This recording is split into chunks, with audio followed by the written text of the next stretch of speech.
All right, hello everyone, so welcome to my YouTube channel. So अभी तक हमने phase one को complete कर लिया है, जिसके अंदर हमने जावा स्क्रिप्ट का जो बेसिक कंसेप्ट होता है यानी कि प्रोग्रामिंग का फंडामेंटल था। हम बैकएंड डेवलपमेंट स्टार्ट किए थे तो उसका एक प्रोग्रामिंग हमको आना चाहिए, तो उसी को हमने पहला फेज वन के अंदर समझा था। ठीक है, उसके बाद फिर हमने फेज टू को कवर किया था। ठीक है, फेज टू के अंदर हमने जावा स्क्रिप्ट के कुछ एडवांस कंसेप्ट को हमने कवर किया था, जो कि हमारा नोड जेएस के अंदर यूज होने वाला है। ठीक है, हमने वहां तक तो वो कवर कर लिया और उसके अंदर हमने बेसिकली एक्चुअल कंसेप्ट के बारे में समझा था कि जावा स्क्रिप्ट का जो कोड होता है वो कैसे एग्जीक्यूट होता है और कैसे रन होता है, ये सब प्रोसेस को हमने समझा था। ठीक है, अब हमारा जो फेज थ्री स्टार्ट हो रहा है, ये आपका बैकएंड डेवलपमेंट का जो कोर कंसेप्ट है ना, वो यहाँ से स्टार्ट हो रही है। ठीक है, इसके अंदर हम नोड जेएस का फंडामेंटल को समझेंगे। राइट, सिर्फ नोड जेएस के फंडामेंटल कंसेप्ट के बारे में समझेंगे और अगले फेज के अंदर हम एक्सप्रेस जेएस के कंसेप्ट के बारे में बात करेंगे। ठीक है, अब हम यहाँ पे बात करते हैं कि फेज थ्री के अंदर हम क्या मतलब करने वाले हैं। ठीक है, तो देखो फेज थ्री के अंदर हम कलर चेंज करते हैं।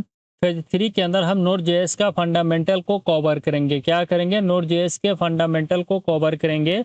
इसमें हम समझेंगे कि आपका नोड जेएस क्या होता है और इसको हम क्यों यूज करते हैं। ठीक है, इसके अंदर इवेंट लूप का कंसेप्ट क्या होता है, VS8 क्या होती है, V8 क्या होता है। ठीक है, उसके बाद यूज केसेस क्या है, ये सब कंसेप्ट को हम यहाँ पे समझेंगे। ठीक है, उसके बाद फिर हम समझेंगे कि नोड जेएस को आप कैसे इंस्टॉल कर सकते हैं आपके सिस्टम में। अगर नोड जेएस है तो ठीक है, अगर नहीं है तो मैं उसको इंस्टॉल करने का भी तरीका बताऊंगा। और हमने ऑलरेडी इंस्टॉल कर लिया है, जिसको जावास्क्रिप्ट को ऑलरेडी हम नोड जेएस का यूज करके ही रन कराते आ रहे हैं अभी तक। ठीक है, उसके बाद फिर हम npm क्या होता है, इसको कैसे इंस्टॉल करना है, इसके बारे में बात करेंगे। और उसके बाद आपका फर्स्ट स्क्रिप्ट को हम राइट डाउन करेंगे। ठीक है, तो उसके बाद फिर हम यहाँ पे मॉड्यूल्स के बारे में समझेंगे। ठीक है, कॉमन जेएस क्या होता है, येस मॉड्यूल क्या होता है, रिक्वायर और इंपोर्ट क्या होता है। ठीक है, इसके बारे में हम बात करेंगे।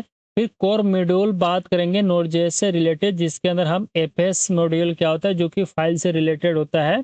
उसके बाद पाथ के बारे में हम बात करेंगे, पाथ क्या होता है, एचटीटीपी क्या होता है, इवेंट्स क्या होता है, इस सब के बारे में हम बात करेंगे। ठीक है, और एचटीटीपी और एचटीटीपीएस भी होता है, तो इसके बारे में हम बात करेंगे। उसके बाद फिर में एनपीएम को डीप टाइप करेंगे, पैकेज डॉट जेसॉन क्या होता है, उसके अंदर क्या मॉड्यूल होता है। ठीक है, डिपेंडेंसीज क्या होती है, राइट, स्क्रिप्ट क्या होता है, सेम सर्वर क्या होता है। ठीक है, तो इस सेम सर्वर होता है, आई थिंक ये इसके बारे में हम बात करेंगे। ठीक है, उसके बाद एसिंक रोनस जेएस इन नोड जेएस के अंदर कॉल बैक क्या होता है, प्रॉमिस क्या होता है, एसिंक अवेट क्या होता है, जो कि हमने ऑलरेडी डिस्कस कर चुका हूँ। ठीक है, बट एक बार और रिवीजन कर लेंगे। उसके बाद फिर हम यहाँ पे बिल्ड करेंगे बेसिक HTTP सर्वर। किसी फ्रेमवर्क का यूज नहीं करेंगे हम, बिना फ्रेमवर्क का यूज किए हुए हम नोड जेएस का सिर्फ यूज करेंगे और अपना एक बेसिक सा सर्वर क्रिएट करेंगे इस वीडियो के लास्ट तक। ठीक, तो ये हमारा नोड जेएस का फंडामेंटल का टॉपिक है। आई थिंक हमको जहाँ तक लग रहा है पूरा टॉपिक हम इसके अंदर कवर कर चुके हैं। ठीक है, अगर आपको लगता है कि इसके अंदर कोई भी टॉपिक मिसिंग है तो उसको आप कमेंट करके बता सकते हैं। ठीक है, ना किसी टाइम वेस्ट किए हुए चलते हैं, इस वीडियो को कंटिन्यू करते हैं। ठीक है, अब देखो वीडियो को कंटिन्यू करने से पहले आप लोग से एक रिक्वेस्ट है कि देखो भाई, मैं आपके लिए कंटेंट खोजता हूँ और उसको फिर बना के वीडियो रिकॉर्ड करके एडिट करके अकेला अपलोड करना, और इसी में थोड़ा बहुत अपना भी काम है उसको करना, तो थोड़ा देख सकते हैं टाइम का कंज्यूमिंग होता है। ठीक है, तो आपसे एक ही रिक्वेस्ट है कि आप लोग मेरे को सपोर्ट दिखाइए थोड़ा सा, और मेरे चैनल को अगर सब्सक्राइब कर दिया है तो आप इस वीडियो को किसी के साथ शेयर कर दीजिए। ठीक है, और अगर आप नहीं सब्सक्राइब किए तो आप चैनल को सब्सक्राइब कर दीजिए। ठीक है, क्योंकि आप लोग वीडियो देखते तो हैं लेकिन वीडियो को कंटिन्यू नहीं देख रहे हैं। ठीक है, तो आप कंटिन्यू देखिए और थोड़ा आप देखिएगा, आपका लाइक आएगा और वीडियो पे कमेंट आएगी तो हमको भी मोटिवेशन मिलेगा, तो हम उस हिसाब से वीडियो भी बनाते रहेंगे। ठीक है, तो चलिए अब इस वीडियो को कंटिन्यू करते हैं। तो सबसे पहला जो टॉपिक है ना, what is the node JS and why it use, इसको पहले समझते हैं, देन हम आगे बढ़ेंगे एक एक करके। ये टोटल 7 टॉपिक है, इसको एक एक करके समझेंगे और इसको एक दो एग्जाम्पल के सहारे भी मैं आपको समझाने का कोशिश करूंगा। ठीक है, तो सबसे पहला जो कंसेप्ट है ना, what is the node JS and why use it, इसको पहले समझते हैं, देन आगे की बाद में बात करेंगे। Alright, so now discuss about कि व्हाट इज नोड जेएस। सबसे पहले समझते हैं कि नोड जेएस क्या होता है। अगर आप कभी भी कहीं भी अगर आप एक वर्ड सुने होंगे कि मेरा वेबसाइट क्रैश कर गया, ठीक है। क्रैशिंग वर्ड अगर आप कहीं भी सुने होंगे डेवलपमेंट फील्ड के अंदर, तो जो क्रैशिंग वर्ड होता है वो आपका नोड जेएस के अंदर सॉल्व होती है। जैसे कि अगर आप लिंक्डइन वेबसाइट या लिंक्डइन का ऐप यूज किए होंगे ना, या नेटफ्लिक्स तो बहुत मतलब मैक्सिमम लोग यूज किए होंगे, तो उसका जो millions of user eight A time attack करता है उस वेबसाइट के ऊपर। लेट सपोज हम एक एग्जांपल लेते हैं किसी भी मूवी का, ठीक है। वो नेटफ्लिक्स पे आज रिलीज हो रहा है, तो जब आज रिलीज होती है तो उस समय पे मिलियंस ऑफ यूजर नेटफ्लिक्स के ऊपर अटैक करता है। तो अटैक करने के बाद, ठीक है, अटैक करने के बाद वो वेबसाइट क्रैश नहीं होता है, ठीक है। और क्रैश ना होके जो भी यूजर मतलब जो भी यूजर सामने से इनपुट के अंदर मूवी का नाम दिया है वो उसको दे देता है। तो जो हैंडल करता है ना आपका इनपुट या आपका रिक्वेस्ट, और जो वेबसाइट को क्रैश नहीं होने देता है, तो उसी को कहते हैं कि कैसे वो हैंडल कर रहा है। तो वही प्रॉब्लम को सॉल्व करता है नोड जेएस, ठीक है। आजकल मॉडर्न जमाने में वेबसाइट जब हम बनाते हैं तो नोड जेएस को यूज करके बनाते हैं तो हमारा वेबसाइट क्रैश नहीं होता है, ठीक है। तो इसके वजह से हम सॉल्व करते हैं। अब बात आती है कि नोड जेएस कैसे हैंडल करता है। तो अब यहाँ पे एक कंसेप्ट आता है कि हमने अभी आपको जावा स्क्रिप्ट समझाया था, ठीक है। हमने क्या समझाया था? जावा स्क्रिप्ट समझाया था। तो जावा स्क्रिप्ट क्या करता है कि कोड को रन कराने के लिए जेएस इंजन का यूज करता है। क्या करता है? जेएस इंजन का यूज करता है। अब देखो जेएस इंजन के अंदर क्या होता है, एक V8 होता है जो कि गूगल क्रोम में आती है, जिसने गूगल के तरफ से डेवलप किया हुआ है। तो V8 यूज होता है, ठीक है। अब देखो ये इंटरनली कैसे काम करता है इसके ऊपर हमको नहीं जाना है, ठीक है। हम डेवलपमेंट हमको कुछ बिल्ड करना है, बट आपको इतना ध्यान रखना है कि जावा स्क्रिप्ट जेएस इंजन यूज करता है। जेएस इंजन क्या होता है? एक V8 इंजन होती है जो कि क्रोम में पाया जाता है, ठीक है। और ये गूगल की तरफ से डेवलप किया गया। अब बात आती है कि इसी को जो मैंने आपको यहाँ पे बताया है ना, इसी को नोड.जेएस यूज करता है। क्या करता है? इसी को नोड.जेएस यूज करता है, ठीक है। क्या करता है? इसी को नोड.जेएस यूज करता है, ठीक है। इसी को नोड.जेएस यूज करता है। नोड.जेएस भी जावा स्क्रिप्ट के ऊपर ही बेस्ड है, इसलिए नोड.जेएस अपने कोड को रन कराने के लिए जेएस का इंजन का यूज करता है जो कि V8 होता है जो गूगल क्रोम में पाया जाता है, ठीक है। अगर आप फायरबेस वगैरह यूज कर रहे हैं तो उसका भी आप देख सकते हैं, बट यहाँ पे हम क्रोम से स्पेसिफिक बात बता रहे हैं, ठीक है। तो आशा करते हैं कि नोड.जेएस का जो क्या होता है और ये कैसे होती है उसके बारे में मैंने आपको बता दिया। V8 यहाँ पे है और इसका यूज केस भी बताया, ठीक है। अब बात करते हैं कि इवेंट लूप क्या होता है। अब इससे पहले इवेंट लूप से पहले हम एक काम करते हैं, एक छोटा सा प्यारा सा सिंपल से एग्जांपल से समझा देता हूँ कि ये जावास्क्रिप्ट का कोड मतलब ऑलरेडी बेसिक सा एग्जांपल है, उससे मैं आपको समझाता हूँ कि नोड जेएस में और जेएस में क्या फ़र्क है। कुछ फ़र्क नहीं है, जो जावास्क्रिप्ट का कोड है वही नोड जेएस का कोड होता है, ठीक है। अब इसको एक छोटा सा एग्जांपल से मैं समझाता हूँ। उसके लिए आपको वीएस कोड के अंदर जाना पड़ेगा।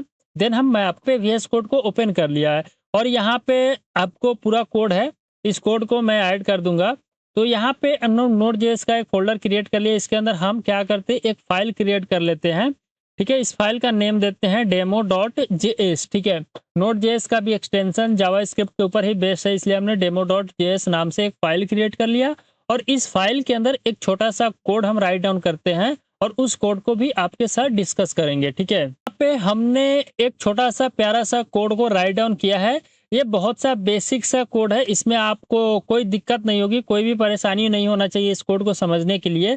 यहाँ पे हमने क्या किया है कि सबसे पहले एक CLG किया है, डेट मीन्स की कंसोल लॉग किया है। और यहाँ पे हमने स्टार्ट किया है और यहाँ पे लिखा है कि नोड.जेएस से हाय, और उसके बाद एंड किया है। देखो इसका मतलब क्या है, क्या कर रहा है, इसमें कुछ नहीं है। मैंने सिर्फ कुछ इंग्लिश का एक सेंटेंस राइट डाउन किया, उसको कंसोल करके आउटपुट के अंदर दिखा रहा हूँ, ठीक है। अब देखो ये कैसे नोड.जेएस के कोड हो सकता है। हमने तो इसको तो जावास्क्रिप्ट का फाइल के अंदर राइट डाउन किया है और CD करके हम यहाँ से नोड आई थिंक नोड.जेएस नाम है, ठीक है।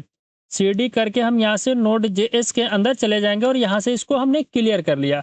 अब ये कैसे पता चलेगा कि ये नोड.जेएस का कोड है? देखो इस कोड को हम डायरेक्टली टर्मिनल के अंदर रन करा रहे हैं। अब टर्मिनल के अंदर रन कराने के लिए हमको नोड जेएस का यूज करना पड़ेगा। अब देखो यहाँ पे बात आती है कि आप नोड जेएस का जो कोड है उसको आप डायरेक्टली टर्मिनल के अंदर भी रन करा सकते हैं। आप चाहे तो उसको ब्राउजर के कंसोल के अंदर भी रन करा सकते हैं, ठीक है। ऐसा नहीं है कि आप इसको सिर्फ मतलब कि टर्मिनल के अंदर ही रन करा सकते हो, दोनों में आप रन करा सकते हैं, ठीक है।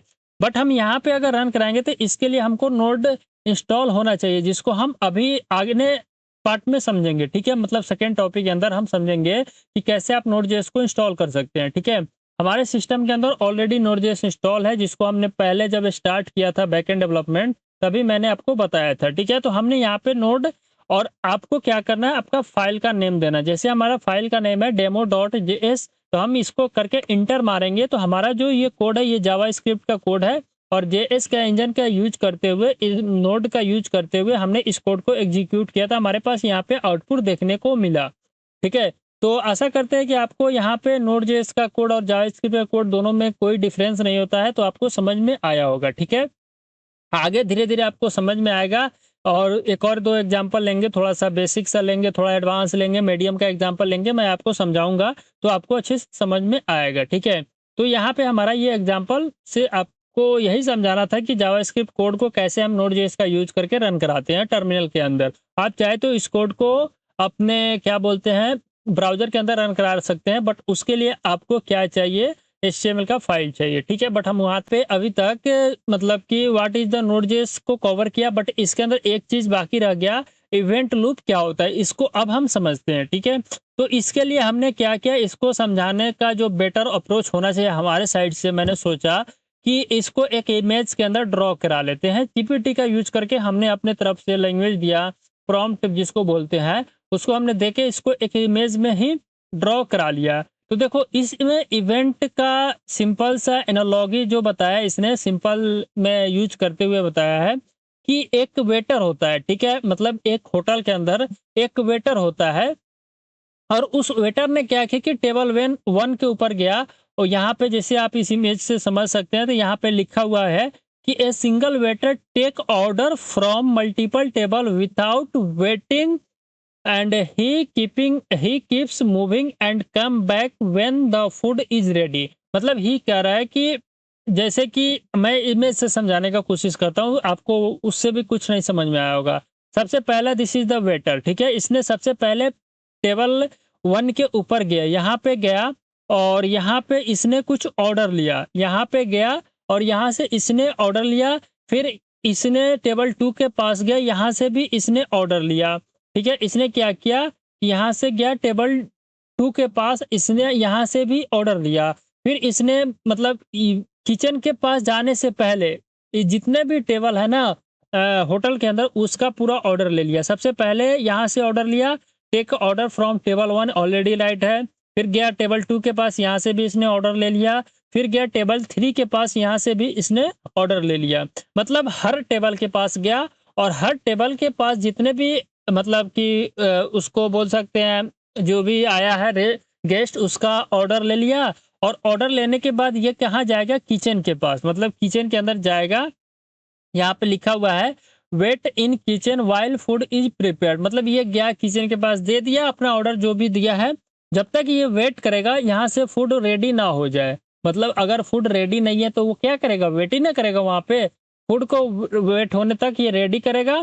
और रेडी जैसे ही हो जाएगा ना फूड, तो फूड को रेडी होगा और आएगा और हर टेबल के पास वो फूड को दे देगा। तो इसी तरह क्या होता है कि इवेंट लूप काम करता है। इवेंट लूप में क्या होता है कि हम एक मतलब जो भी कोड हम राइट डाउन किए ना, एक काम करते हैं, इसको मैं एग्जांपल से समझाने का कोशिश करूंगा, तभी आपको अच्छे से समझ में आएगा, ठीक है। सो ऑलराइट, हम यहाँ पे वीएस कोड के अंदर आ गए, ठीक है। वीएस कोड के अंदर आने के बाद हमारा जो कोड है बेसिक सा कोड, उसको हम यहाँ पे कमेंट आउट कर देंगे। उसके बाद हम यहाँ पे CLG कर लेंगे, और CLG करके हम यहाँ पे राइट डाउन कर देंगे कि ऑर्डर बाय वेटर, ठीक है। हमने यहाँ पे राइट डाउन कर दिया कि ऑर्डर टेकन बाय वेटर। मैं सिंपल सा वो टेबल वन टेबल टू के पास नहीं जा रहा हूँ, सिंपल सा एक कंसोल कराया कि ऑर्डर टेकन बाय वेटर। और फिर यहाँ पे हम सेट टाइम आउट का यूज करेंगे, बिकॉज इसलिए हम इसको यूज कर रहे हैं कि जो ऑर्डर इसने यहाँ पे लिया है वेटर के द्वारा, उस ऑर्डर को प्रिपेयर होने में थोड़ा टाइम लग सकता है। उस टाइम को हम यहाँ पे टाइम आउट के सेट कर सकते हैं। लेट्स सपोज हमने इसको 5 मिलीसेकंड सेट कर दिया और यहाँ पे हमने CLG करके यहाँ पे लिख दिया है कि वेटिंग, ठीक है। यहाँ पे राइट डाउन कर देंगे कि ऑर्डर इज मतलब यहाँ पे जैसे कि यहाँ से कौन सा आउटपुट आना चाहिए उसको हम राइट डाउन करेंगे। तो इसके बाद यहाँ पे हमको राइट डाउन करना पड़ेगा कि सबसे पहले क्या हुआ, ये इमेज से समझा। इस इमेज के अंदर क्या है कि सबसे पहले ऑर्डर टेक कर रहा है जिसको हमने ऑलरेडी कंसोल के अंदर राइट डाउन कर दिया। इस ये कहाँ पर वेट कर रहा है, wait in kitchen while food is preparing, मतलब जब तक फूड रेडी ना हो जाए, यानी कि रेडी होने के बाद ये वाला आउटपुट में आना चाहिए, यानी रेडी होने के बाद ये वाला आउटपुट के अंदर आना चाहिए, मतलब रेडी होने के बाद आउटपुट के अंदर ये वाला 5 नंबर का जो मैसेज है वो आना चाहिए, ठीक है। तो अब हम यहाँ पे क्या करेंगे कि आवर या ऑर्डर फूड इज रेडी, ठीक है। कुछ इस तरह का मैसेज हमने राइट डाउन कर दिया, ऑर्डर फूड इज रेडी, ठीक है। तो ये हो गया। और लास्ट में हम यहाँ पे क्या करेंगे, CLG करके यहाँ पे राइट डाउन कर देंगे कि वेटिंग वेटिंग, ठीक है। मतलब अपने से मैं यहाँ पे एग्जांपल क्रिएट करके समझाने का कोशिश कर रहा हूँ कि waiting for order is ready, ठीक है। मतलब जब तक ये ऑर्डर यहाँ पे लिख देता हूँ when waiting for when order is ready, ठीक है। कुछ इस तरह का मैं मैसेज राइट डाउन कर रहा हूँ। बस इतना सा राइट डाउन करने के बाद जब हम यहाँ पे इसको अगेन रन कराएंगे, रन कराने के लिए हम Node.js का ही यूज करेंगे। जब हम यहाँ पे रन कराएंगे तो आपको देखो सबसे पहले आउटपुट के अंदर आपको दिखाई देगा ऑर्डर टेकन बाय वेटर। सबसे पहले हमारा आउटपुट यहाँ से आया, ऑर्डर कर लिया और इसने किचन के पास दे दिया। और जब तक वो ऑर्डर रेडी नहीं हो जाता है तो वे क्या करे, waiting for when order is ready, मतलब जब तक ऑर्डर रेडी ना हो जाए तब तक यहाँ पे ये वाला आउटपुट आया और जैसे ही 5 सेकंड के बाद ऑर्डर रेडी हो गया तो ये वाला मैसेज हमको दिखने को मिल गया, ठीक है। और उसके बाद वो ऑर्डर ले आके क्या करेगा, सर्व करेगा। तो ये बेस्ट एग्जाम्पल है हमको कि आपको समझा सकूं इवेंट लूप। अब ये कैसे काम करता है तो इसके लिए मैं आपको यहाँ पे ये स्क्रीनशॉट लेता हूँ और इस स्क्रीनशॉट से पहले मैं गूगल पर सिंपल से सर्च करा सकता हूँ इवेंट लूप, ठीक है। यहाँ पे आप सर्च कर सकते हैं इवेंट लूप विजुअलाइजेशन भी आप देख सकते हैं। तो उसके लिए आप एक वेबसाइट होता है आई थिंक, तो उसके यहाँ पे है ना लूप, नहीं नहीं नहीं नहीं ये वाला तो नहीं होता है। Loop visualisation, event loop visualisation मैं आपको दिखाता हूँ। इवेंट लूप विजुअलाइजर, ठीक है। मैं ये आपको सर्च करके समझा देता हूँ। तो ये वाला वेबसाइट है, इसके ऊपर आपको जाना है, ठीक है। इसके ऊपर आप जाएंगे तो इसका ये वीडियो है 17 मिनट या समथिंग होगा। आप जब चलाएंगे यहाँ पे 26 मिनट का वीडियो है, तो आप इसको देखेंगे तो ये पूरा बात बताएगा।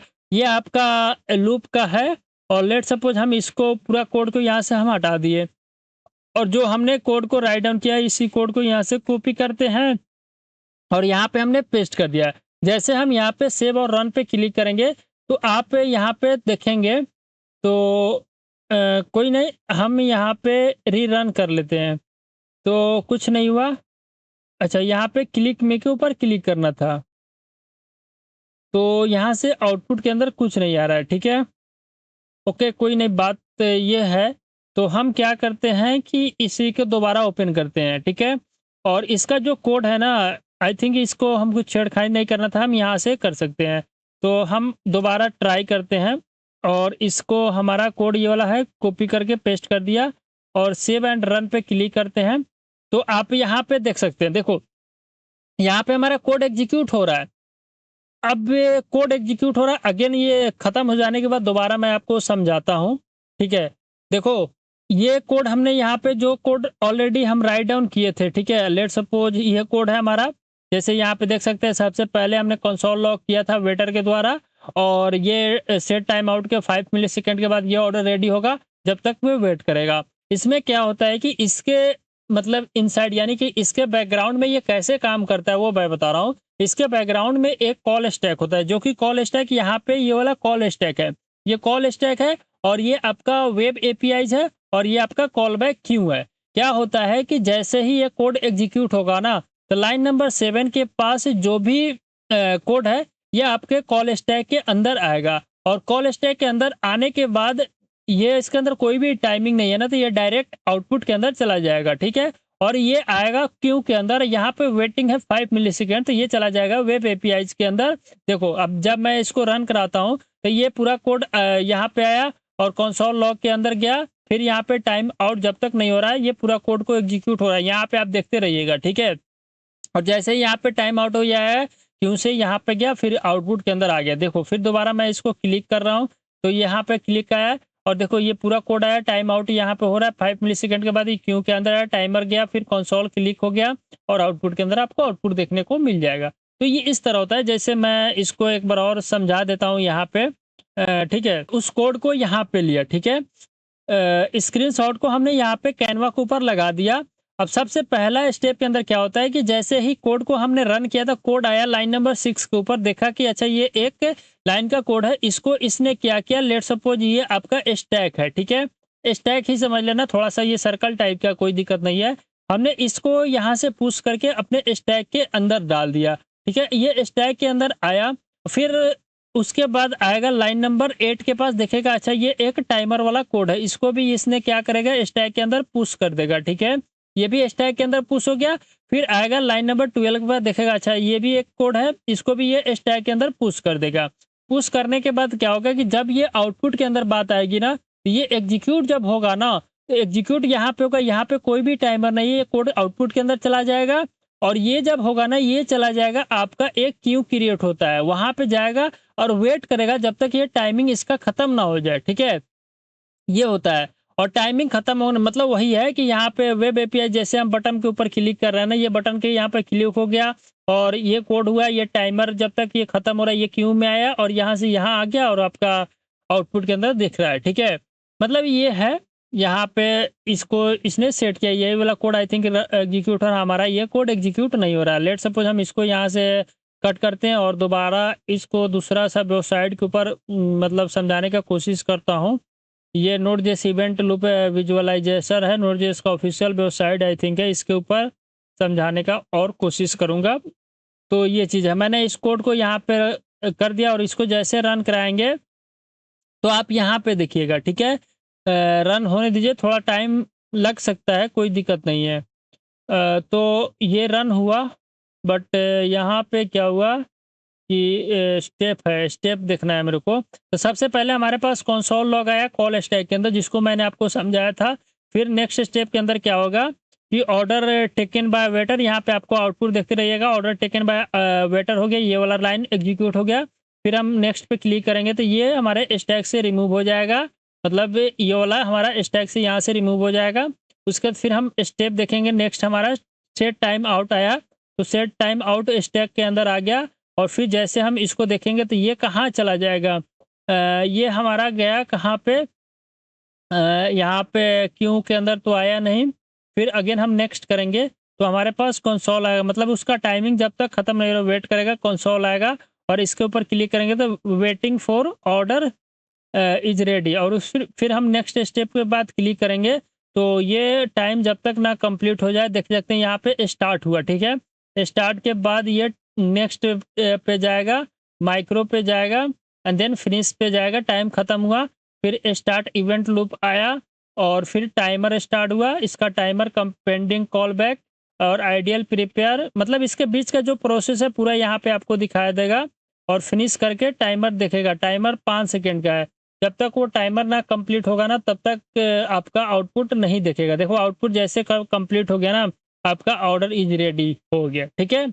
तो ये होता है इवेंट लूप, जिसको मैंने आपको बहुत 2-3 तरह से समझाने का कोशिश किया। पहले तो एग्जांपल से इमेज के द्वारा समझाने की कोशिश किया, कोड लिख के भी समझाने की कोशिश किया, और लूप का एक वेबसाइट है उससे भी मैंने समझाने का कोशिश किया। नोड.जेएस का ऑफिशियल वेबसाइट के ऊपर भी इवेंट लूप का विजुअलाइजर है, उसके ऊपर भी समझाने की कोशिश किया था। आशा करते हैं कि जो पहला टॉपिक है कि what is the NodeJS and why use it, इसको भी मैंने आपको समझाने का और बेसिक तरीका से कोशिश किया। और ये जो टर्म है इसको मैंने आपको नहीं बताया कि वाई हम नोड.जेएस को ही यूज क्यों कर रहे हैं। देखो जावा स्क्रिप्ट के ऊपर बेस है और इजी टू आपको समझाने में भी हमको आसानी होगा और आप अच्छे से भी समझ सकते हैं। आगे चल के आप चेंज कर सकते हैं, कोई दिक्कत नहीं है। बन अगर आप यूज करना चाहते हैं तो उससे पहले आपको नोड जैसा आना चाहिए, तभी आप बन का यूज कर सकते हैं, ठीक है। तो आशा करते हैं कि यहाँ पे आपको नोड जेएस का कंसेप्ट समझ में आ गया होगा, ठीक है। लेट्स नाउ डिस्कस अबाउट कि how to install node JS.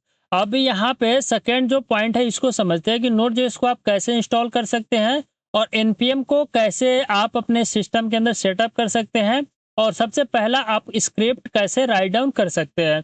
तो ये जो दूसरा टॉपिक के अंदर इसको समझते हैं, ठीक है। तो सबसे पहले आपको नोड जेएस इंस्टॉल करना है आपके सिस्टम के अंदर। अगर आपके सिस्टम के अंदर नोड जेएस इंस्टॉल होगा तो वो आप कैसे चेक कर सकते हैं, उसके लिए आप टर्मिनल ओपन करना अपना, ठीक है। टर्मिनल ओपन करने के बाद आप सिंपल नोड कमांड रन करना। जैसे आप नोड कमांड रन करेंगे तो आपको यहाँ पे एक मैसेज देखने को मिलेगा, welcome to node JS. Version भी आपको दिखाई देगा, और आप जो भी चीज़ देखना है तो डॉट हेल्प करके आप अपना मोर इन्फॉर्मेशन निकाल सकते हैं, ठीक है। लेकिन हमको ये नहीं चाहिए तो हम क्या करते हैं, यहाँ पे एग्जिस्ट हो गए, ठीक है। अगर आपको वर्जन देखना है तो नोड हाइफन हाइफन यहाँ पे वर्जन देख के आप यहाँ पे नेक्स्ट कर सकते हैं, तो आपको यहाँ पे वर्जन भी दिखाई देगा अगर आप ऑलरेडी इंस्टॉल किए हैं तब। अदरवाइज आप इंस्टॉल नहीं किए तो आपको नोड जेएस के ऑफिशियल वेबसाइट के ऊपर जाना है और यहाँ पे क्लिक करके आप यहाँ पे आ सकते हैं। और उसके बाद आप क्या कर सकते हैं, यहाँ पे डाउनलोड के ऊपर क्लिक करना है। डाउनलोड के ऊपर क्लिक करने के बाद आप यहाँ पे डाउनलोड विंडो फॉर इंस्टॉलेशन, और या ये वाला आप विंडो इंस्टॉलर हो तो विंडो कर दी, ऑटोमेटिक डिटेक्ट करता है। अदरवाइज आप यहाँ पे भी कर सकते हैं, ठीक है। तो हम विंडो इंस्टॉल मतलब है विंडो का ज़्यादातर यूज करते ही है, तो उसके लिए हम यहाँ पे इंस्टॉल करें, हमारा यहाँ पे डाउनलोड हो चुका, ठीक है। और इसके ऊपर हम क्लिक करेंगे, थोड़ा देर वेट करते हैं, ये थोड़ा वेरीफाई वगैरह करेगा, कोई दिक्कत नहीं है। इंस्टॉल हो चुका है, हम यहाँ से ओपन करेंगे और ओपन करने के बाद इसका जो फाइल डायरेक्टरी होगा वो ओपन हो जाएगा, और हमने यहाँ पे ओपन किया, ठीक है। ओपन करने के बाद थोड़ा सा ये टाइमिंग ले सकता है, आपसे कुछ अपने मतलब कि डिटेक्ट वगैरह करेगा। तो यहाँ पे हमसे पूछा कि आप कुछ नहीं पढ़ना है तो पढ़ सकते हैं, अदरवाइज आप यहाँ पे नेक्स्ट पे क्लिक करेंगे और इसका जो टर्म एंड कंडीशन है या एंड यूजर लाइसेंस एग्रीमेंट वगैरह उसके ऊपर आपको क्लिक करना है, और इसके बाद आप यहाँ पे नेक्स्ट क्लिक कर सकते हैं, ठीक है। हमने नेक्स्ट किया और पाथ वगैरह आप देख सकते हैं, यहाँ पे पाथ हमारा प्रोग्राम फाइल के अंदर है, नोड जेएस के अंदर जाएगा और यहाँ से हम नेक्स्ट करेंगे। साथ में हमारा npm package install, npm package नहीं, नोड जेएस रन टाइम रहना चाहिए, ठीक है। और ये npm पैकेज है, ठीक है, मैनेजर नहीं, नोड जेएस रन होना चाहिए। तो उसी के ऊपर करके हम यहाँ पे इंस्टॉल कर लेते हैं। ऑटोमेटिकली नेसेसरी टूल्स को इंस्टॉल कर लेना चाहिए, कोई दिक्कत नहीं है। तो हमने यहाँ पे कर दिया, अब आपको इंस्टॉल पे क्लिक करना है, तो ये इंस्टॉल हो जाएगा। इंस्टॉल होने के बाद मैं आपको बताता हूँ कि यहाँ पे दो चीज़ था, सबसे पहले कि हमको नोड.js इंस्टॉल करना है और साथ में हमको यहाँ पे npm को चेक करना है। तो पहले ये इंस्टॉल हो जाए, ये इंस्टॉल हो रहा है बिकॉज हमारे सिस्टम के अंदर ऑलरेडी नोड.js है, लेकिन हम फिर भी उसको क्या कर रहे हैं, अपडेट कर दे रहे हैं, ठीक है। यहाँ पे देखिए, इसके बाद जो हमारा कुछ फाइल को रिमूव करेगा, कुछ फाइल को अपडेट करेगा, मतलब जो न्यू फीचर्स वगैरह होता है उसको ये ऐड कर देगा, ठीक है। तो यहाँ पे नोड.js इंस्टॉल हो रहा है, तो थोड़ा टाइम लग सकता है डिपेंडिंग ऑन कि आपका इंटरनेट स्पीड किस तरह है, कितना का स्पीड चल रहा है, उस हिसाब से ये इंस्टॉल होता है, ठीक है। तो यहाँ पे ये इंस्टॉल हो रहा है और रिमूव भी करेगा। अगर आपके सिस्टम के अंदर ऑलरेडी नोड.js पहले से इंस्टॉल हो रहा है तो कुछ फाइल को रिमूव करता है, कुछ फाइल को ये इंस्टॉल करता है, ये चीज़ है। तो जब तक ये इंस्टॉल हो जाता है तब मैं आपको बात करते हैं। यहाँ पे फिनिश वाले बटन के ऊपर क्लिक करेंगे और बटन के ऊपर क्लिक करने के बाद ये डायरेक्ट क्या होगा कि हमारे पास टर्मिनल ओपन हो जाएगा। आपको कुछ नहीं करना है, कोई भी मतलब की को इंटर कर देना है। आपको कोई भी की इंटर करेंगे तो ये कंटिन्यू हो जाएगा, और उसके बाद क्या होगा कि आप यहाँ पे पावर सेल क्या बोला है, power cell do you want, आप कर सकते हैं, कोई दिक्कत नहीं है, हमने यहाँ पे कर दिया, ठीक है। तो ये पावर सेल हमारे पास यहाँ पे ओपन हो रहा है, ठीक है। तो इसको हम बड़ा कर लेते हैं, ये मतलब नोड.js का पावर सेल यहाँ पे ओपन होगा, उसको हम यहाँ पे कट कर देते हैं और अगेन हम यहाँ से क्या करेंगे, टर्मिनल को ओपन करेंगे, ठीक है। हमने यहाँ पे टर्मिनल को ओपन कर लिया और सिर्फ यहाँ पे नोड एंड हमको ऑलरेडी पहले ही आपको बताया था node hyphen hyphen version click करना है तो आपको नोड.js का वर्जन दिखाई देगा। और साथ में अगर आपको npm चेक करना है तो आप यहाँ पे npm हाइफन वर्जन ऐड कर सकते हैं, तो आपको npm का भी वर्जन यहाँ पे देखने को मिल जाएगा, ठीक है। अगर आपको npm का वर्जन देखने को नहीं मिलता है विंडो, ठीक है, npm इंस्टॉल नोड.जेएस आप क्लिक करेंगे तो आपको यहाँ पे कमांड वगैरह दिख जाएगी, आप उस हिसाब से कर सकते हैं क्योंकि आजकल एआई का ज़माना है, कोई दिक्कत नहीं है। तो आप यहाँ पे देख सकते हैं, to clarify a common point of a confusion, you do not use npm to install node.js, rather than you install node.js first, it automatically install npm for you।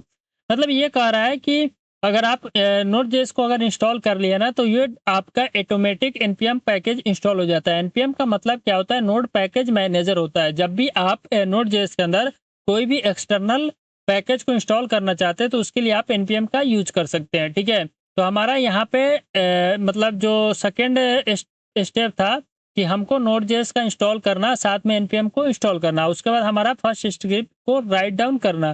तो फर्स्ट स्क्रिप्ट के अंदर हम क्या राइट डाउन करेंगे? Already हमने यहाँ पे code को राइट डाउन करके नोड का यूज करके हमने रन करा दिया है। सेम कोड को फिर अगेन हम यहाँ पे रन कराते हैं तो हमारा यहाँ पे वेट करेगा और हमारे पास आउटपुट देखने को मिलेगा, ठीक है। तो यहाँ पे ये कोड एग्जीक्यूट हो गया। तो यही फर्स्ट स्क्रिप्ट है जिसको हमने यहाँ पे कंप्लीट कर लिया। तो हमारा यहाँ पे सेकंड स्टेप भी कंप्लीट होता है। थर्ड स्टेप के अंदर क्या है? मॉड्यूल्स है, जो कि नोड.जेएस के अंदर मॉड्यूल होता है, कॉमन जेएस है एंड ईएस मॉड्यूल आया है जिसको हम समझेंगे अभी। और उसके बाद रिक्वायर और इंपोर्ट क्या होता है इसको भी हम यहाँ पे समझते हैं, ठीक है। So now discuss about models, ठीक है। मॉडल्स या क्या प्रोनाउंसिएशन बोल सकते हैं, मॉड्यूल्स बोल सकते हैं या मॉडल्स बोल सकते हैं, जो भी बोलना है वो बात अलग है, लेकिन मॉड्यूल्स ही बोल के चलते हैं। तो हमारा नोड.जेएस के अंदर ये तीसरा टॉपिक है, मतलब कि यहाँ पे है जिसके अंदर हमको डिस्कस करना था। मॉड्यूल्स बोल सकते हैं, common JS, ES module and required और इंपोर्ट के बारे में बात करना था। तो उसको हमने यहाँ पे इमेज से ड्रॉ किया है। अब इस इमेज के अंदर क्या है ये समझते हैं, देन इसको कैसे हम मतलब कि यूज कर सकते हैं एग्जाम्पल के थ्रू, वो भी मैं आपको बताऊंगा, ठीक है। तो सबसे पहले हम मॉड्यूल्स के बारे में बात करते हैं। तो यहाँ पे तीन वर्ड था। सबसे पहले कॉमन जेएस और ईएस मॉड्यूल क्या होता है, और उसके बाद फिर हम यहाँ पे रिक्वायर और इंपोर्ट के बारे में बात करेंगे। और इसी के अंदर आता है एक्सपोर्ट, और मॉड्यूल डॉट एक्सपोर्ट होता है, ये चीज़ है। तो इसको हम यहाँ पे बात करेंगे। तो देखो सबसे पहले समझते हैं कॉमन जेएस के बारे में। कॉमन जेएस बेसिकली कुछ नहीं होता है। कॉमन जेएस आपका नोड.जेएस का ओरिजिनल मेथड होता है। ओरिजिनल कहने का मतलब ये हुआ कि ये आपको ओरिजिनल वे है, जब नोड.जेएस आया था तब से हम क्या किए कि कॉमन जेएस के अंदर यूज करते हुए कोड को आ रहे। कॉमन जेएस मतलब ये जो मॉड्यूल्स आता है ना, फाइल स्ट्रक्चर एक तरह का बोल सकते हैं कि अगर हमने कोई कोड किसी और फाइल में राइट डाउन किए हैं, उसको अगर हमको करंट फाइल के अंदर एक्सेस करना है तो उसको हम कैसे इंपोर्ट करा सकते हैं, और अगर उस फाइल के अंदर से उसको हम कैसे एक्सपोर्ट करा सकते हैं, तो इसी कंसेप्ट को सॉल्व करता है आपका मॉडल्स, ठीक है, मॉड्यूल्स बोल सकते हैं, ठीक है। तो यहाँ पे हमारा ओरिजिनल नोड.जेएस वे के अंदर हमारा था सबसे पहले रिक्वायर्ड, ठीक है। रिक्वायर्ड का यूज करके हम क्या करते थे, किसी फाइल को हम इंपोर्ट करते थे, ठीक है, मतलब एक्सेस करते थे। और मॉड्यूल डॉट एक्सपोर्ट जो था ना, वो उस फाइल को वहां से एक्सपोर्ट करता था, ठीक है। और अभी के समय पे क्या हुआ कि जब ईएस फीचर्स आया था जावास्क्रिप्ट के अंदर, तो वहीं पे इंट्रोड्यूस किया गया ईएस मॉड्यूल का कंसेप्ट, ठीक है। तो ये न्यूअर वर्जन है, यहाँ पे ऑलरेडी हमने राइट डाउन किया है। यहाँ पे क्या होता है कि अगर आपको कोई फाइल को अपने करंट फाइल के अंदर एक्सेस करना है तो उसके लिए आप इंपोर्ट का यूज कर सकते हैं। अगर आपको किसी फाइल से मतलब जिस फाइल को आप करंट फाइल के अंदर एक्सेस कर रहे हैं उसको आप मतलब वहां से एक्सपोर्ट करना है तो उसके लिए आप एक्सपोर्ट कीवर्ड का यूज कर सकते हैं।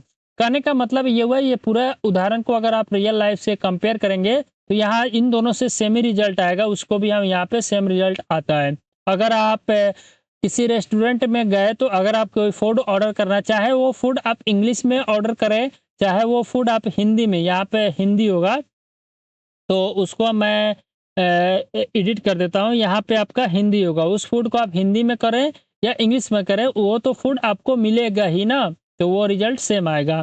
तो यही कंसेप्ट होता है मॉड्यूल्स का, ठीक है। मॉड्यूल्स का मतलब समझ लेना कि फाइल स्ट्रक्चर होता है, मतलब मल्टीपल फाइल को कैसे आप हैंडल कर सकते हैं, वो कंसेप्ट यहाँ पे समझाता है।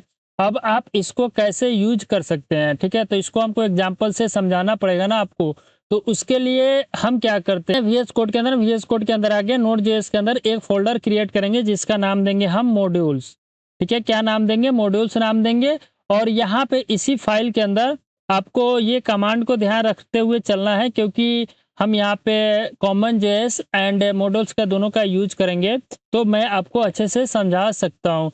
तो आगे हमको एक पैकेज डॉट जेसन फाइल चाहिए। अब ये आपके माइंड में आएगा कि पैकेज डॉट जेसन फाइल क्या होता है, तो आपको उसके लिए वेट करना पड़ेगा, बिकॉज हम आगे डिस्कस करेंगे। अभी आपको आगे यहाँ पे मिलेगा पैकेज डॉट जेसन के बारे में, तो अभी आपको उसके लिए वेट करना पड़ेगा, बट हमको उसका नीड पड़ेगा, तभी मैं आपको समझा पाऊंगा कि ये कॉमन जेएस एंड ये आपका common JS and yes module क्या होता है। तो हम यहाँ पे इंटर करेंगे तो हमारे पास एक फाइल क्रिएट होगा इस मॉड्यूल्स के अंदर, पैकेज डॉट जेसन। देख सकते हैं यहाँ पे हमारे पास एक फाइल क्रिएट हुआ पैकेज डॉट जेसन। अब आपको यहाँ पे कुछ नहीं करना है, यहाँ पे आपको कुछ नहीं करना है, बस इसको ऐसे ही रहने देना है। अब हम यहाँ पे क्या करेंगे, दो फाइल क्रिएट करेंगे। सबसे पहले एक फाइल के अंदर क्रिएट करेंगे sum.js और एक फाइल क्रिएट करेंगे main.js। ठीक है, हमने दो फाइल क्रिएट किया और दो फाइल सम के अंदर हम क्या करते हैं, एक फंक्शन डिफाइन करते हैं। हमने यहाँ पे एक फंक्शन डिफाइन किया ऐड नंबर से। ठीक है, हमने दो नंबर को ऐड करना है, तो हम यहाँ पे लेट num1 ले लेंगे। ठीक है, num1 का वैल्यू हम यहाँ पे पास कर देंगे और फिर लेट num2 ले लेंगे और इसके अंदर वैल्यू पास कर देंगे 40। ठीक है, और यहाँ से हम रिटर्न कर देंगे num1 प्लस num2। ठीक है, हमने दोनों को रिटर्न कर दिया। और अब हम क्या करेंगे, जो भी यहाँ पे आपको आउटपुट आएगा उसको हम यहाँ से रिटर्न कर देंगे। ठीक है, या एक काम करते हैं, इस कोड को हम क्या करेंगे, ये main.js जो फाइल है इसके अंदर एक्सेस करना है। तो अब हम यहाँ से क्या करेंगे, मॉड्यूल नहीं, यहाँ पे हम इसको एक्सपोर्ट करेंगे। तो यहाँ पे हमको एक्सपोर्ट करने के लिए मॉड्यूल डॉट एक्सपोर्ट का यूज करेंगे। ठीक है, और यहाँ पे मॉड्यूल डॉट एक्सपोर्ट के बाद अब हम यहाँ से एक्सपोर्ट करेंगे, तो इसको एक्सपोर्ट करने के लिए फंक्शन का नेम पास करेंगे। जैसे हमारे पास ऐड है ना, तो हम यहाँ पे ऐड पाथ ऐड कर देंगे। तो अब हम क्या करेंगे कि इस कोड को, ये जो पूरा कोड है इसको हम main.js के अंदर एक्सपोर्ट मतलब यूज करना है। तो हम उसके लिए क्या करेंगे, इसको रिक्वायर्ड करेंगे। तो ऐड है, ऐड को हम यहाँ पे रिक्वायर्ड करेंगे, ये कीवर्ड होता है, तो इसको आपको ध्यान रखना है, रिक्वायर्ड करेंगे। और यहाँ पे हमको वो सम वाला फोल्डर से कोड चाहिए। ठीक है, तो अब हम यहाँ पे हमारे पास ऐड आ जाएगा। अब हम सिंपल सा यहाँ पे CLG करके ऐड को हम यूज कर सकते हैं। ठीक है, तो जब भी हम इस कोड को रन कराएंगे ना, लेट सपोज देखते हैं कि कुछ एरर आता है कि नहीं, हम इसको ट्राई कर रहे हैं। ठीक है, तो नोड और main.js को हम रन कराएंगे। ठीक है, main.js को हम रन कराएंगे तो हमारे पास 70 आउटपुट के अंदर आ रहा है, यानी कि हमारा जो सम वाला कोड है, जो सम वाला फंक्शन है, उसको हमने मतलब राइट डाउन किया है sum.js के अंदर। ठीक है, यहाँ पे राइट डाउन किया है और इसको हमने यहाँ से एक्सपोर्ट कर दिया है, किसका यूज करते हुए, जो कॉमन जेएस का मेथड होता है। आप अगर देखना है तो आप यहाँ पे जाके देख सकते हैं, यहाँ पे कॉमन जेएस है, टाइप के अंदर कॉमन जेएस राइट डाउन किया। अभी आप इस सब को भूल जाइए, बस आपको यहाँ पे ध्यान रखना है कि कॉमन जेएस हम समझ रहे हैं। तो हमने यहाँ पे ऐड किया है और हमने सम वाला जो भी कोड है हमारा, उसको हमने sum.js के अंदर राइट डाउन किया। यहाँ पे ये हमारा कोड है एक्चुअल सा, और इसको हमने यहाँ पे एक्सपोर्ट कर दिया ऐड नाम से। आप चाहे तो इसको सम नाम से भी एक्सपोर्ट कर सकते हैं, जिस नाम से आप एक्सपोर्ट करेंगे उसी नाम से आप यहाँ पे इसको इंपोर्ट कर सकते हैं। ठीक है, हम क्या करते हैं, इसको सम से भी इंपोर्ट कर लेंगे और यहाँ पे सम को कॉल करेंगे। जब आप इसको ऊपर होवर करेंगे तो आपको यहाँ पे फंक्शन दिखाई देगा। ठीक है, और जब हम इसको रन कराएंगे तो हमारे पास आउटपुट सेम आएगी।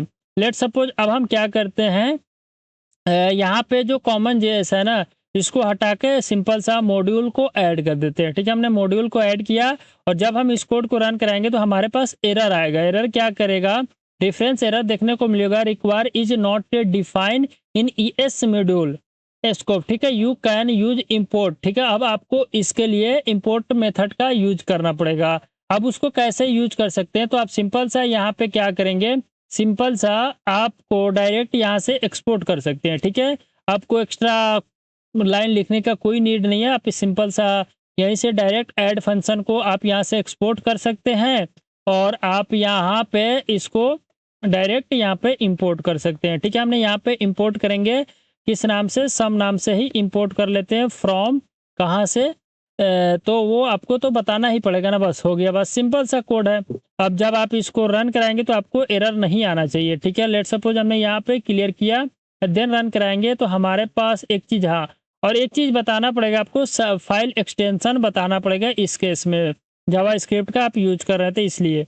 तो जब हम रन कराएंगे तो हमारे पास सम, अब ये बात है, ठीक है, ये चीज़ आई कि जो फाइल नेम है ना आपका यहाँ पे ऐड है, तो ऐड नाम से ही आप यहाँ पे एक्सपोर्ट कर सकते हैं। ठीक है, तो आपको यहाँ पे बताना ही पड़ेगा ऐड। ठीक है, हम डीस्ट्रक्चर कर रहे हैं कहाँ से, सम डॉट जेएस फाइल के अंदर से। ठीक है, तो ये सब चीज़ है, आप जब अपने से कोड करेंगे तो आपको एरर फेस करना पड़ेगा और उस एरर को आप पढ़ेंगे समझेंगे तो फिक्स करना पड़ेगा। आप यहाँ पे कैसे हमको पता चला कि हम यहाँ पे जो फाइल का नेम है और जो हमारा फंक्शन का नेम है दोनों सेम नहीं है, तो आप यहाँ पे देख सकते हैं सिंटैक्स एरर आ रहा है, there request module sum does not provide any export. जैसे कि हमने एक्सपोर्ट के अंदर क्या सेंड किया, ऐड किया है और हम यहाँ पे सम का कर रहे थे, तो इसलिए हमको वो एरर देखा। अब जब हम रन कराएंगे तो हमारे पास आउटपुट में आया कि सम इज नॉट डिफाइंड। क्या आ रहा है, सम इज नॉट डिफाइंड। तो अब हम यहाँ पे क्या करेंगे, ऐड को कॉल करेंगे। ठीक है,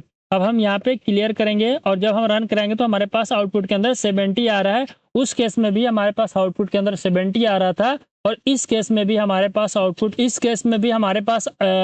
के अंदर 70 ही आ रहा है। तो दोनों में आपको कोई चेंज नहीं देखने को मिलेगा, लेकिन अभी के समय पे जितने भी प्रोजेक्ट होगा उसके अंदर आपको ये इंपोर्ट वाला मेथड देखने को मिलेगा। ठीक है, तो ये आपका ES6 वाला जो फीचर्स वाला था कंसेप्ट, उसके अंदर ये इंट्रोड्यूस हुआ था। ठीक है, इसलिए हम इसको यूज करते हैं। ठीक है, कहते हैं कि यहाँ पे आपको जो हमारा टॉपिक नंबर 3 है मॉड्यूल्स का concept, common JS and ES module का, और रिक्वायर्ड और इंपोर्ट में क्या डिफरेंस है और module dot export and export में क्या डिफरेंस है, इसको भी हमने यहाँ पे समझ लिया। और 2-3 एग्जाम्पल को हमने ऐड किया है कहाँ पे, प्रैक्टिस सीट के अंदर, तो उसको आप खुद से सॉल्व करने का कोशिश करना और साथ में ट्राई करना कि कैसे आप उसको मतलब सॉल्व कर सकते हैं अपने एरर को, अगर कुछ एरर आता है तो। ठीक है, और यहाँ पे हमारा नोड जेएस का जो फाउंडेशन है उसके अंदर हमने 3 टॉपिक को कंप्लीट किया। आगे का जो 4 टॉपिक है, मतलब 3 ही टॉपिक है, चौथा एसिंक्रोनस जेएस इन नोड जेएस, इसको ऑलरेडी हमने कवर कर लिया, फिर भी रिवीजन करेंगे। तो 4 टॉपिक है जिसको हम यहाँ पे कवर करेंगे। तो नेक्स्ट हम बात करते हैं कि नोड जेएस के अंदर कोर मॉड्यूल है, जैसे कि एफएस क्या होता है, यानी कि फाइल स्ट्रक्चर का कुछ है, जैसे कि फाइल के अंदर कैसे क्रिएट कर सकते हैं, अपडेट कर सकते हैं, डिलीट कर सकते हैं, ये सब चीज़ है। पाथ के बारे में समझेंगे, HTTP के बारे में समझेंगे, इवेंट क्या होता है इसके बारे में हम बात करेंगे और उसी तरह आगे कंटिन्यू बात करेंगे। उसके बाद हम देखेंगे हमने क्या क्या कवर कर चुके हैं इस नोड जेएस फंडामेंटल के अंदर। सबसे पहले हमने देखा था कि what is the node JS and why use it. ठीक है, ये वाला कंसेप्ट हमने कवर कर चुके हैं। उसके बाद फिर हमने इंस्टॉलेशन का जो पार्ट था, नोड जेएस को कैसे इंस्टॉल करना था, उसके बाद हमारा npm क्या होता है उसको भी हमने देख लिया है। और साथ में हम अपना फर्स्ट स्क्रिप्ट मतलब छोटा सा कोड लिख के हमने समझा था। ठीक है, ये भी हमारा कंप्लीट हो चुका है। और उसके बाद हमने मॉडल्स वाला कंसेप्ट को भी समझ चुके हैं, जिसमें common JS and ES module क्या होता है। और उसके बाद रिक्वायर्ड एंड इंपोर्ट का भी कंसेप्ट हमने बात किया था। और साथ में हमने देखा था कि कैसे रिक्वायर्ड का अगर हम यूज करें तो वहाँ से कोई फाइल को कैसे एक्सपोर्ट करते हैं वो भी हमने समझ लिया था। और साथ में हमने इंपोर्ट वाला कंसेप्ट के अंदर भी एक्सपोर्ट वाला जो मेथड होता है उसको भी हमने यहाँ पे देख लिया था। अब हमारा बात आता है कोर मॉड्यूल्स के कंसेप्ट को बात करना है। सबसे पहले हम समझते हैं कि एफएस क्या होता है, उसके बाद पाथ के बारे में समझेंगे, देन एचटीटीपी के बारे में समझेंगे, देन इवेंट के बारे में समझेंगे, इवेंट्स। ठीक है, तो हम समझते हैं कि एफएस क्या होता है। तो उसके लिए एफएस का जो मतलब होता है बेसिकली फाइल सिस्टम होता है। फाइल सिस्टम का मतलब हुआ कि नोड जेएस का यूज करके हम अपने सिस्टम के अंदर फाइल को क्रिएट कर सकते हैं, उस फाइल के अंदर क्या डाटा है उसको रीड कर सकते हैं और साथ में उसमें कोई डाटा को हम अपडेट भी कर सकते हैं, डिलीट भी कर सकते हैं, मतलब करंट ऑपरेशन परफॉर्म कर सकते हैं। तो उसके लिए हम क्या कर रहे हैं, गूगल पे सिंपल सा सर्च कर रहे हैं एफएस इन नोड.जेएस, ताकि और इसका इन्फॉर्मेशन आपको मिल सके अच्छे से। तो जैसे अगर हम यहाँ पे सर्च किए गूगल के ऊपर, तो हमारे पास आ रहा है कि नोड.जेएस में एफएस का मतलब होता है फाइल सिस्टम। मैंने आपको बताया था ये क्या करता है, ऑलरेडी बिल्ट इन है, यानी कि ये बना हुआ है नोड.जेएस एपीआई के अंदर। ये क्या अलाउ करता है कि आप फाइल के अंदर रीड कर सकते हैं उस फाइल जो जो फाइल का आप मतलब कि पाथ दिए होंगे, उसका अंदर क्या डाटा है उसको आप रीड कर सकते हैं, साथ में कुछ राइट कर सकते हैं, उसके अंदर अपडेट भी कर सकते हैं, डिलीट कर सकते हैं, और मॉनिटरिंग मतलब कि फाइल को, डायरेक्टरी को, उसके अंदर क्या चीज़ है उसको एक गाइड कर सकते हैं, ठीक है, मॉनिटरिंग कर सकते हैं। तो इसको करने के लिए आप यहाँ पे मैं मतलब कि सबसे पहले आपको ये सिंटैक्स का यूज करना पड़ेगा, if you are using import method. अगर इंपोर्ट का यूज कर रहे हैं तब, अगर आप इंपोर्ट का नहीं यूज कर रहे हैं तो आप प्रॉमिस का भी कुछ इस तरह आप परफॉर्म कर सकते हैं, अदरवाइज मैं अपने से बताऊंगा आपको, ठीक है। और फाइल को रीड करने के लिए रीड फाइल मेथड होती है, जिसका आप यूज करके रीड कर सकते हैं। और अगर आपको कुछ राइट करना है तो उसके लिए राइट फाइल का भी मेथड होता है, उसका यूज करके आप राइट कर सकते हैं।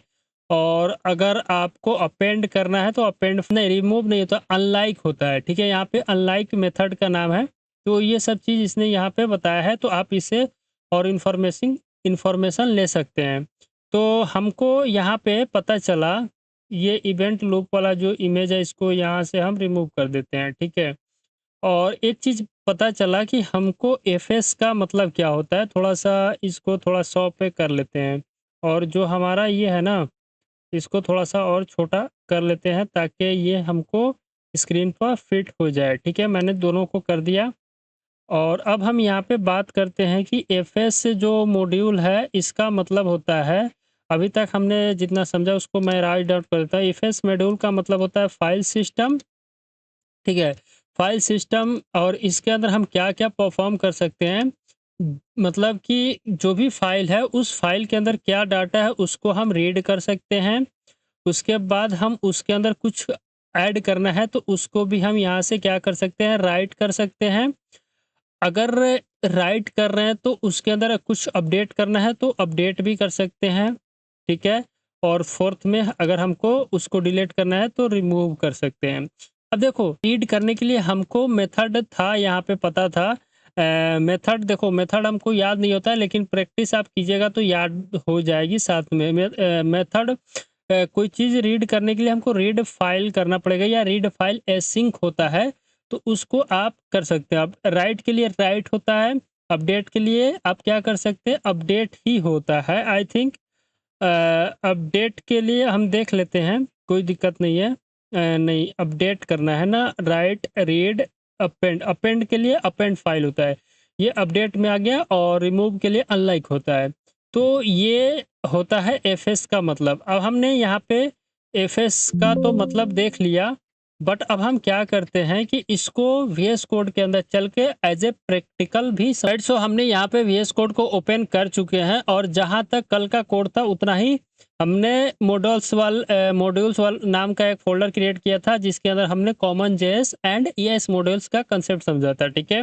अब हम क्या करते हैं, नोड जेएस के अंदर एक और फोल्डर क्रिएट करते हैं जिसका नाम देते हैं कोर कंसेप्ट, ठीक है। क्योंकि हम इसके अंदर समझने वाले हैं कोर कंसेप्ट के बारे में, या सिंपल सा हम कोर ही फोल्डर का नाम दे देते हैं। उसके बाद हम क्या करेंगे, इसके अंदर एक फाइल क्रिएट करेंगे जिसका नाम देंगे fs.js, ठीक है। और इसके अंदर हम fs से रिलेटेड जो भी काम करने वाले हैं वो इसके अंदर हम कर सकते हैं। तो अब हम यहाँ पे क्या करेंगे, सबसे पहले हम यहाँ से कांस्टेंट और fs को हम यहाँ पे रिक्वायर करेंगे, ठीक है। हम क्या करते हैं कि हमने यहाँ पे fs.js नाम से एक फाइल क्रिएट कर लिया, और यहाँ पे अब हम क्या करते हैं, fs को रिक्वायर करते हैं, ठीक है। तो रिक्वायर कीवर्ड हमारे पास आ नहीं रहा है, तो रिक्वायर्ड कीवर्ड ना आने के कारण है कि आई थिंक हमको लग रहा है कि यहाँ पे npm करके fs एक मॉड्यूल होता है। तो हम यहाँ पे गूगल पे सर्च करते हैं कि npm fs होता है क्या, सर्च करने से क्या जा रहा है। तो यहाँ पे हमारे पास ये पैकेज है, but npm token that bypass 2FA, ये 2 फैक्टर ऑथेंटिकेशन होता है, आरबी रिस्ट्रिक्ट अकाउंट चेंज। अच्छा, ये चीज is not currently used but was formerly occupied by another package to avoid. अच्छा, ये बोल रहा है कि अवॉइड करना है, ठीक है। तो एक काम करते हैं हम, हमारे पास हमने गूगल पे सर्च किया था, तो इसी चीज़ का हम यूज कर लेते हैं। तो अगर हमको एफएस मॉड्यूल को इंपोर्ट करना है, तो इंपोर्ट करने के लिए हम क्या कर सकते हैं, ये वाला जो है ना, इसको यूज करना पड़ेगा, ठीक है। अब हम यहाँ पे आसानी से ये इंपोर्ट बता रहा है, अगर हमको कॉमन जेएस का यूज करके काम करना है, तो आप एफएस मॉड्यूल को कुछ इस तरह इंपोर्ट कर सकते हैं। तो हम इसको कॉपी करके और यहाँ पे पेस्ट कर देते हैं, तो हमारे पास जो एफएस मॉड्यूल है वो आ गया, ठीक है। पहले क्या था कि इंपोर्ट करने के लिए रिक्वायर्ड का यूज करके हम इस तरह कर सकते हैं। अच्छा, हम जो सोचे हैं वो हो पा रहा है कि नहीं, वो भी हम ट्राई करेंगे। तो हमारे पास एफएस मॉड्यूल आ चुका। अगर हमको रीड करना है कोई फाइल को, तो उस फाइल का पाथ बताना पड़ेगा। ये आपका उस फाइल का पाथ है, लेकिन हम क्या कर रहे हैं कि सबसे पहले एक फाइल को क्रिएट करते हैं। क्या करते हैं, एक फाइल को क्रिएट करते हैं, उसके अंदर कुछ डाटा हम पुट। अदरवाइज हम क्या कर सकते हैं, direct FS dot write file, ठीक है, इसका भी हम यूज करके, और यहाँ पे हम क्या करेंगे, डॉट स्लैश, एक काम करते हैं, हेलो डॉट टी नाम का फाइल क्रिएट करते हैं, बिकॉज ये हो गया। और साथ में इसके अंदर मैसेज पास कर देते हैं, हेलो वर्ड, ठीक है। और ये हो चुका। अब उसके बाद हम क्या करेंगे, यहाँ से CLG करेंगे, फाइल इज क्रिएटेड, ठीक है। चाहे टेक्स्ट फाइल इज क्रिएटेड, ये भी मैसेज को हम पास कर सकते हैं, बट हम अभी के लिए इतना ही पास करते हैं। देन हम यहाँ से क्लियर करेंगे, और उसके बाद हम अपने डायरेक्टरी, यानी कि अभी हम बैकएंड डेवलपमेंट के अंदर हैं, तो CD करके हम यहाँ से चले जाएंगे Node.js के अंदर, और उसके बाद हम यहाँ पे फिर CD करके चले जाएंगे कोर के अंदर, और यहाँ से हम क्लियर करेंगे, और उसके बाद कमांड चलाएंगे npm नहीं, ठीक है, और fs.js कमांड चला के रन कराएंगे, तो हमारा फाइल की इज क्रिएटेड हो गया। और आप अगर इसके अंदर जाके देखेंगे तो हेलो वर्ड आ गया। मतलब ये है कि, अच्छा, ये मतलब ये है कि इसका यूज करके हम अपने एफएस का जो पैकेज है ना, वो Node.js के अंदर कहीं पे ऑलरेडी बिल्ड है, इसके अंदर क्या एपीआई कोड राइट डाउन किया हुआ है, उसको अगर आपको समझना है, तो आप सिंपल इसके ऊपर क्लिक करेंगे, तो आपको ये पूरा यहाँ पे इसका जो कोड ऑलरेडी राइट डाउन है वो आपको यहाँ पे दिखेगा, ठीक है। आप इसको स्टडी कर सकते हैं, अदरवाइज आप इस पे भी क्लिक करके देख सकते हैं, ठीक है। बट ऐसा नहीं है, हमको उसके अंदर क्या है, एफएस मॉड्यूल के अंदर क्या चल रहा है, कैसे कोड फाइल को क्रिएट कर दिया, कैसे उसके अंदर हमारा टेक्स्ट को राइट डाउन कर दिया, इसके पीछे नहीं जाना है, ठीक है। बस हमको समझना है कि एफएस मॉड्यूल को इंपोर्ट करने के लिए हम ये वाला सिंटैक्स का यूज कर सकते हैं। अदरवाइज आप डायरेक्ट यहाँ पे एफएस का भी यूज करके इंपोर्ट कर सकते थे, कोई दिक्कत नहीं था। हम क्या करते हैं, ट्राई करते हैं कि होता है कि नहीं। हम यहाँ से इसको हम डिलीट कर देते हैं, ठीक है। जो फाइल हमारा क्रिएट होता है उसको डिलीट करके हम क्लियर करेंगे, अगेन रन कराएंगे, तो हमारे पास एरर आया, error type function receive undefined, okay. मतलब कि ये एरर आया। इसी तरह का यूज करके आप एफएस मॉड्यूल को इंपोर्ट करा सकते हैं, और उसके बाद आप इसको रन करेंगे तो आपको यहाँ पे फाइल क्रिएट सक्सेस हो गया।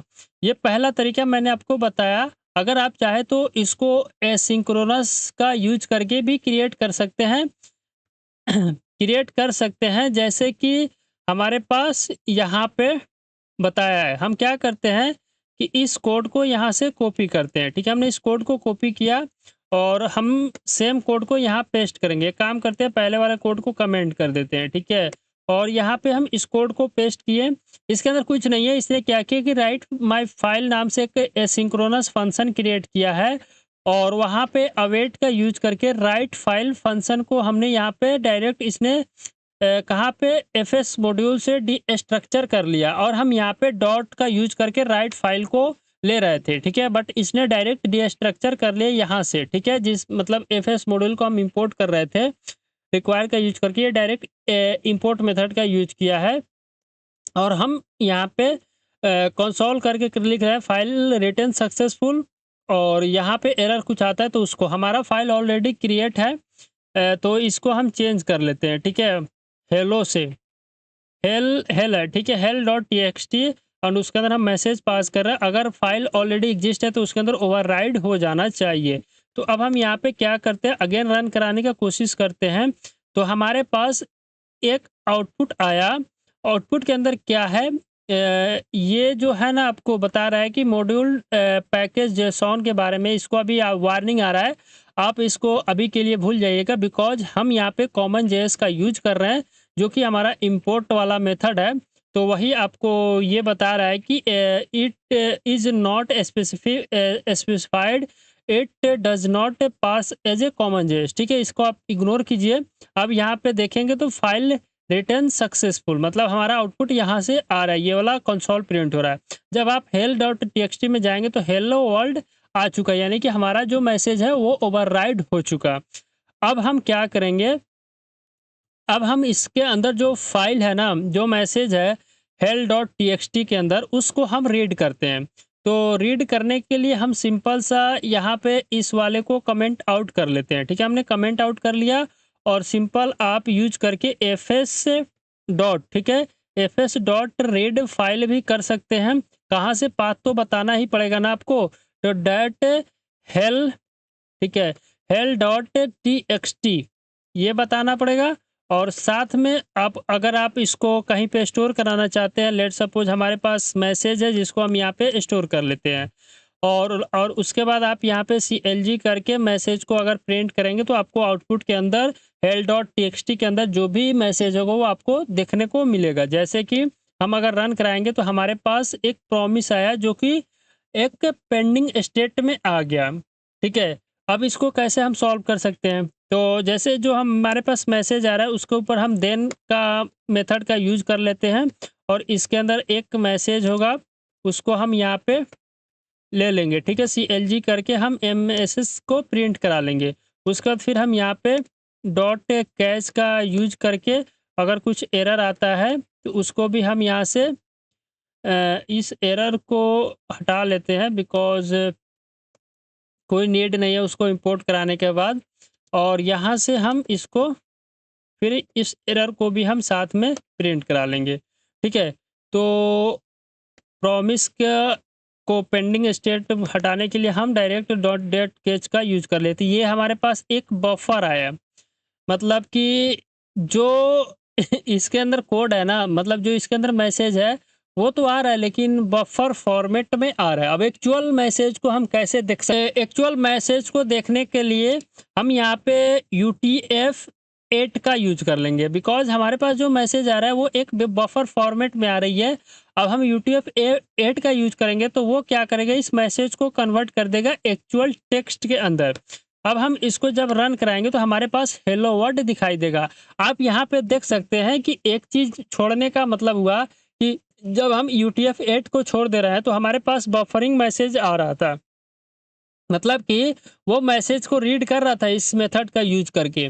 लेकिन क्या हो रहा था कि वो बफर फॉर्मेट में हमारे पास मतलब आ रहा था रिजल्ट, यानी कि वो एक प्रॉमिस के अंदर आके और उसको दे रहा था। जैसे हम UTF-8 का यूज किए तो हमारे पास आउटपुट आ गया हेलो वर्ल्ड, ठीक है। अब हम क्या कर सकते हैं, इसको आपको नहीं, आपको नहीं दे रहा, मैं ही करके दिखा देता हूँ। ये डॉट देन का जो मेथड है इसको सॉल्व हम कैसे कर सकते हैं, तो सिंपल सा ये है, हम क्या करेंगे, इसको यहाँ से कमेंट कर दें, कमेंट आउट करेंगे, और यहाँ से हम क्या करेंगे, एक चीज़ होता है रीड फाइल को डीस्ट्रक्चर कर लेंगे, ठीक है। हमने रीड फाइल को डीस्ट्रक्चर कर लिया, और सेम इस कोड को हम यहाँ से कॉपी करेंगे और इसके नीचे, ठीक है, थोड़ा सा टर्मिनल को हमारा जो है ना इसको थोड़ा नीचे कर लेते हैं, और यहाँ पे हम इसको पेस्ट करेंगे, ठीक है। और पेस्ट करने के बाद हम इसी कोड को कमेंट आउट करेंगे। ये रीड माय फाइल है ना, तो यहाँ पे हम लिख देंगे रीड माय फाइल, और यहाँ पे इस मेथड को चेंज करके हम सिंपल से यहाँ पे रीड फाइल करेंगे, और हेल डॉट टी और इसके अंदर हेलो वर्ड ना हटा के यहाँ पे हम UTF-8 का यूज कर सकते हैं, ठीक है, TF-8 कर देते हैं, ठीक है। और यहाँ पे हम क्या करते हैं, एक मैसेज करेंगे कि रियल सक्सेस, और उसके बाद अब हम क्या करेंगे, ओरिजिनल फंक्शन जो हमारा है रीड फाइल को हम यहाँ पे नहीं, रीड माय फाइल, ठीक है, हमने इसको कॉल कर लिया। अब हम यहाँ से क्या करेंगे, क्लियर कर लेंगे और जब हम इसको रन कराएंगे, तो हमारे पास आउटपुट के अंदर सेम मैसेज देखने को मिले। जब हमने इसको रन कराया तो हमारे पास एक एरर आया। एरर कर रहा है कि require is not define in ES module scope. Okay, हम यहाँ पे अच्छा ये वाला चीज़ है तो इसको हम यहाँ से कमेंट कर लेते हैं। ठीक है, हमने इसको कमेंट किया एंड अगेन हम इस कोड को जब रन कराएंगे तो हमारे पास रीड फाइल सक्सेस हो गया। ठीक है, मतलब फाइल को तो रीड कर रहा है बट आउटपुट के अंदर कुछ नहीं आ रहा है। तो अब हम क्या करेंगे, यहाँ पे मैसेज को प्रिंट कराना पड़ेगा ना।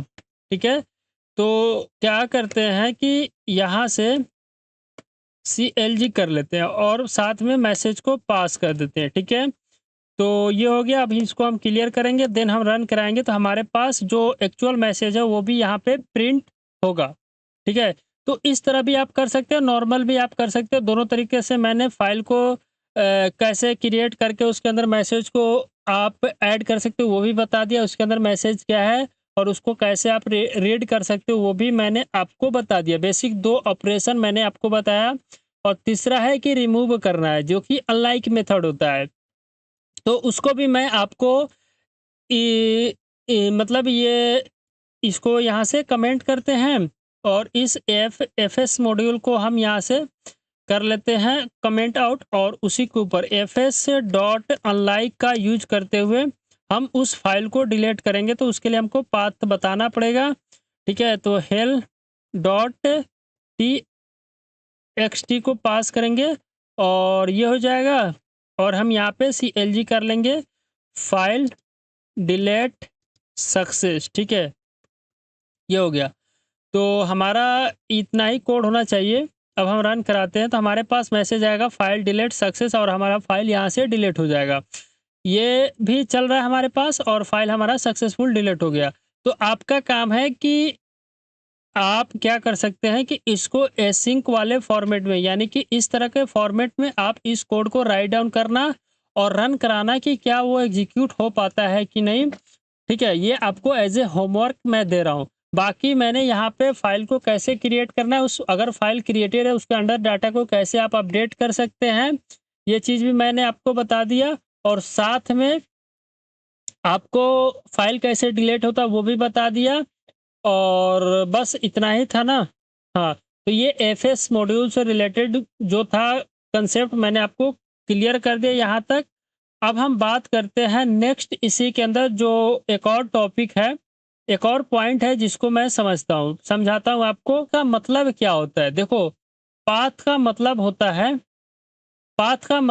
है, जो हम ये पास कर रहे थे ना, ये पाथ होता है, यानी कि एक डायरेक्टरी होता है, ये भी आपका एक तरह का पाथ है। ठीक है, पाथ का मतलब होता है कि आप अभी जैसे कि हम जो फाइल क्रिएट कर रहे थे उसका पाथ क्या होगा, ये सब पाथ होता है। पाथ का मतलब होता है फाइल स्ट्रक्चर, फोल्डर स्ट्रक्चर बोल सकते हैं, बस यही इतना ही मतलब होता है पाथ का। अब मैं इसमें क्या बताऊं आपको, इससे अलावा तो कुछ नहीं बताने वाला है पाथ का मतलब। ठीक है, सो पाथ का कंसेप्ट आशा करते हैं कि आपको समझ में आया होगा। अब बात करते हैं कि HTTP क्या होता है।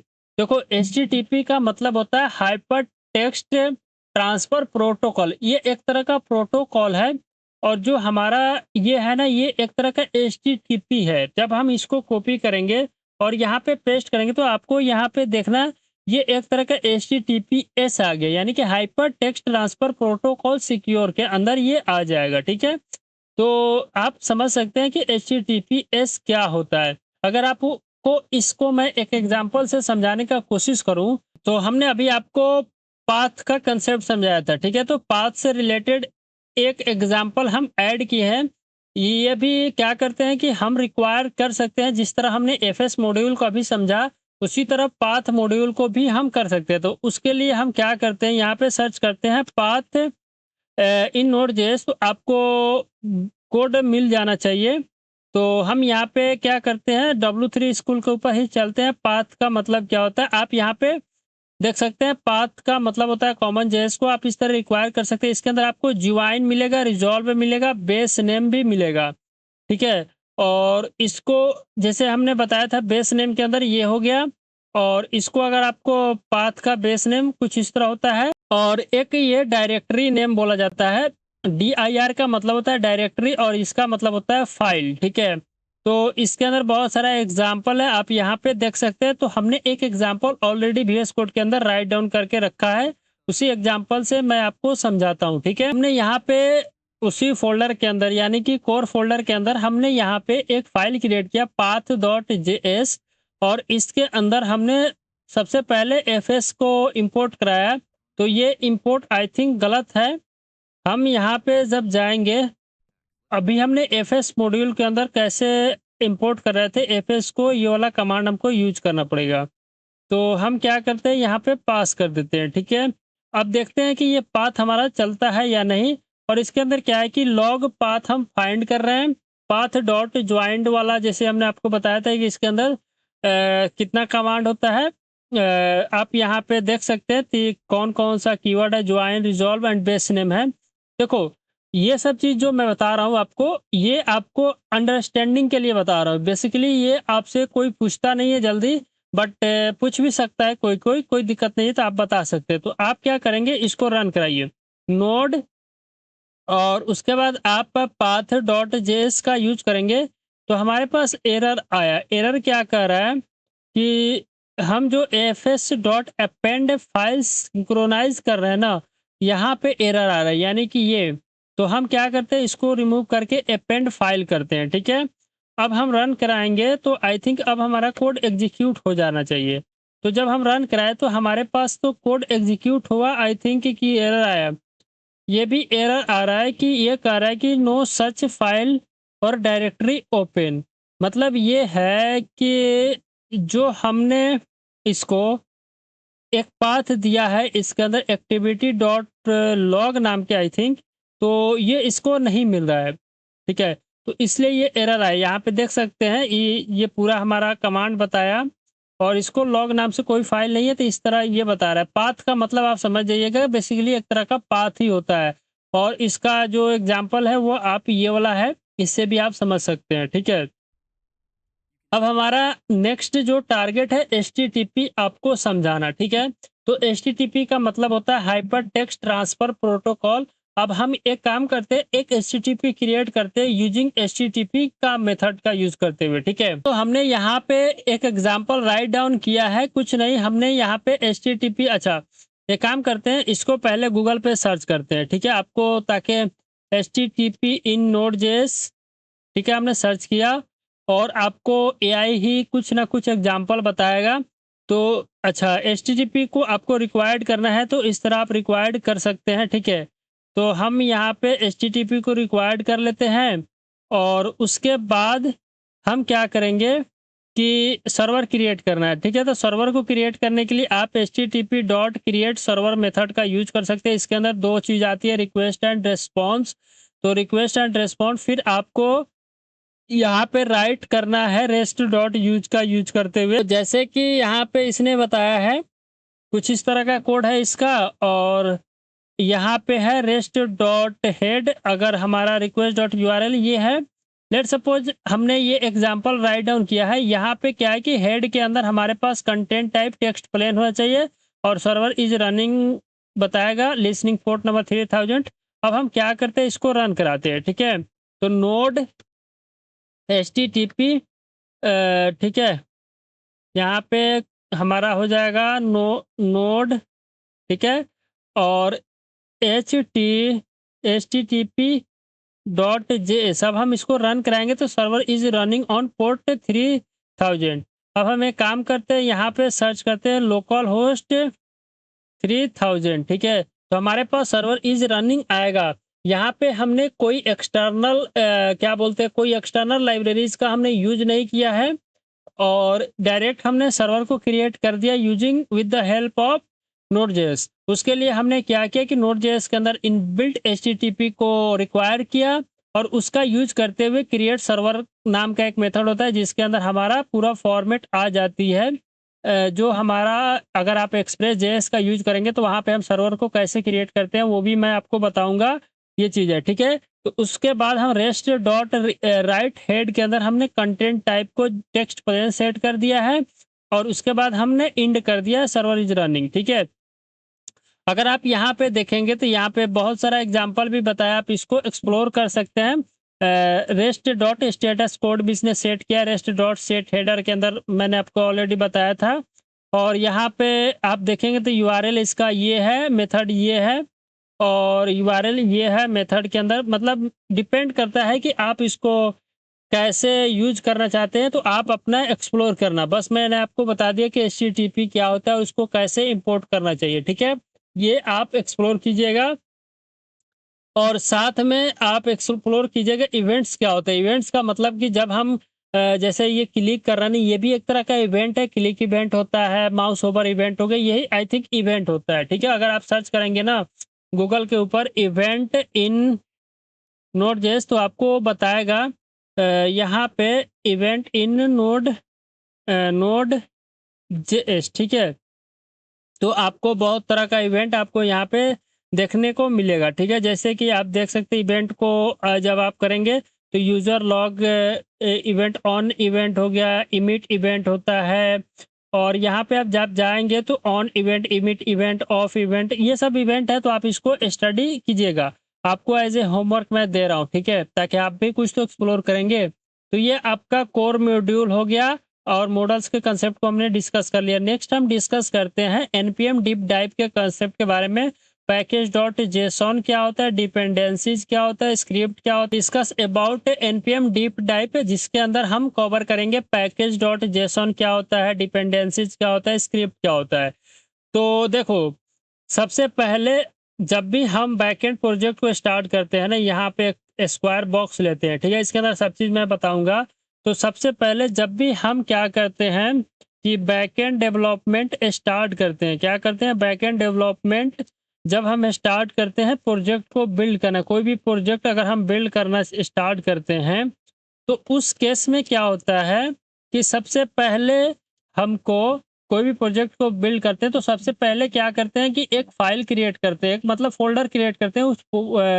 उस प्रोजेक्ट से रिलेटेड, उससे मिलता जुलता नाम हम क्रिएट करते हैं। उसके बाद हम क्या करते हैं कि हम npm init -y करते हैं। अब देखो इससे क्या होता है कि हमारे पास एक फ़ोल्डर क्रिएट होता है। क्या क्रिएट होता है? फ़ोल्डर क्रिएट होता है पैकेज डॉट जेसॉन। होता है कि हमारे पास एक फ़ोल्डर क्रिएट होता है पैकेज डॉट जेसॉन। अब हम क्या करते हैं कि हम VS कोड के अंदर आ गए, उसके बाद हम यहाँ पे एक फ़ाइल क्रिएट करते हैं npm, नहीं, यहाँ पे नहीं, हम ये तो मेरा ख़त्म हो चुका है ना। तो हम इसके अंदर, ठीक है, इसी के अंदर एक फाइल क्रिएट करते हैं npm.js नाम से, ठीक है। और यहाँ पे अब हम क्या करेंगे, एक बार इसको क्लोज करते हैं, देन हम यहाँ से आ जाते हैं Node.js के अंदर। हमने Node.js के अंदर आ गया, उसके बाद हम यहाँ पे क्या करेंगे, अच्छा Node.js के अंदर आपको दो फाइल है, ठीक है। Node.js के अंदर हमारे पास दो फाइल है, तो एक npm.js है और एक demo.js है। तो अब हम क्या करते हैं कि इसको यहाँ से डिलीट कर लेते हैं, ठीक है। हमने npm.js को यहाँ से डिलीट कर दिया क्योंकि हमारे पास दो फाइल है। और उसके बाद हम क्या करते हैं, एक फोल्डर क्रिएट करते हैं यहाँ पे npm नाम से, और यहाँ पे ही हम सब चीज़ करते हैं। तो cd करके हम चले जाते हैं npm के अंदर, हमने cd करके चला गया npm के अंदर, और यहाँ पे npm init -y करेंगे और इंटर मारेंगे। तो आप देखना कि हमारे पास जो npm फोल्डर है उसके अंदर एक फाइल क्रिएट होगा जिसका नाम है पैकेज डॉट जेसॉन। अब जो पूरा खेल होता है बैकएंड डेवलपमेंट का वो यहीं पे होता है। तो यहाँ पे आपको क्या क्या स्टोर होता है, सबसे पहले आपका नेम स्टोर होता है। नेम मतलब यहाँ पे जैसे हमने npm नेम है, क्योंकि हमारा फोल्डर का नाम यहाँ पे ये npm ले लिया, ठीक है। तो ये पैकेज डॉट जेसॉन जो फोल्डर है इसके अंदर सबसे पहले नेम होता है, ठीक है। और ये एक तरह का ऑब्जेक्ट होता है।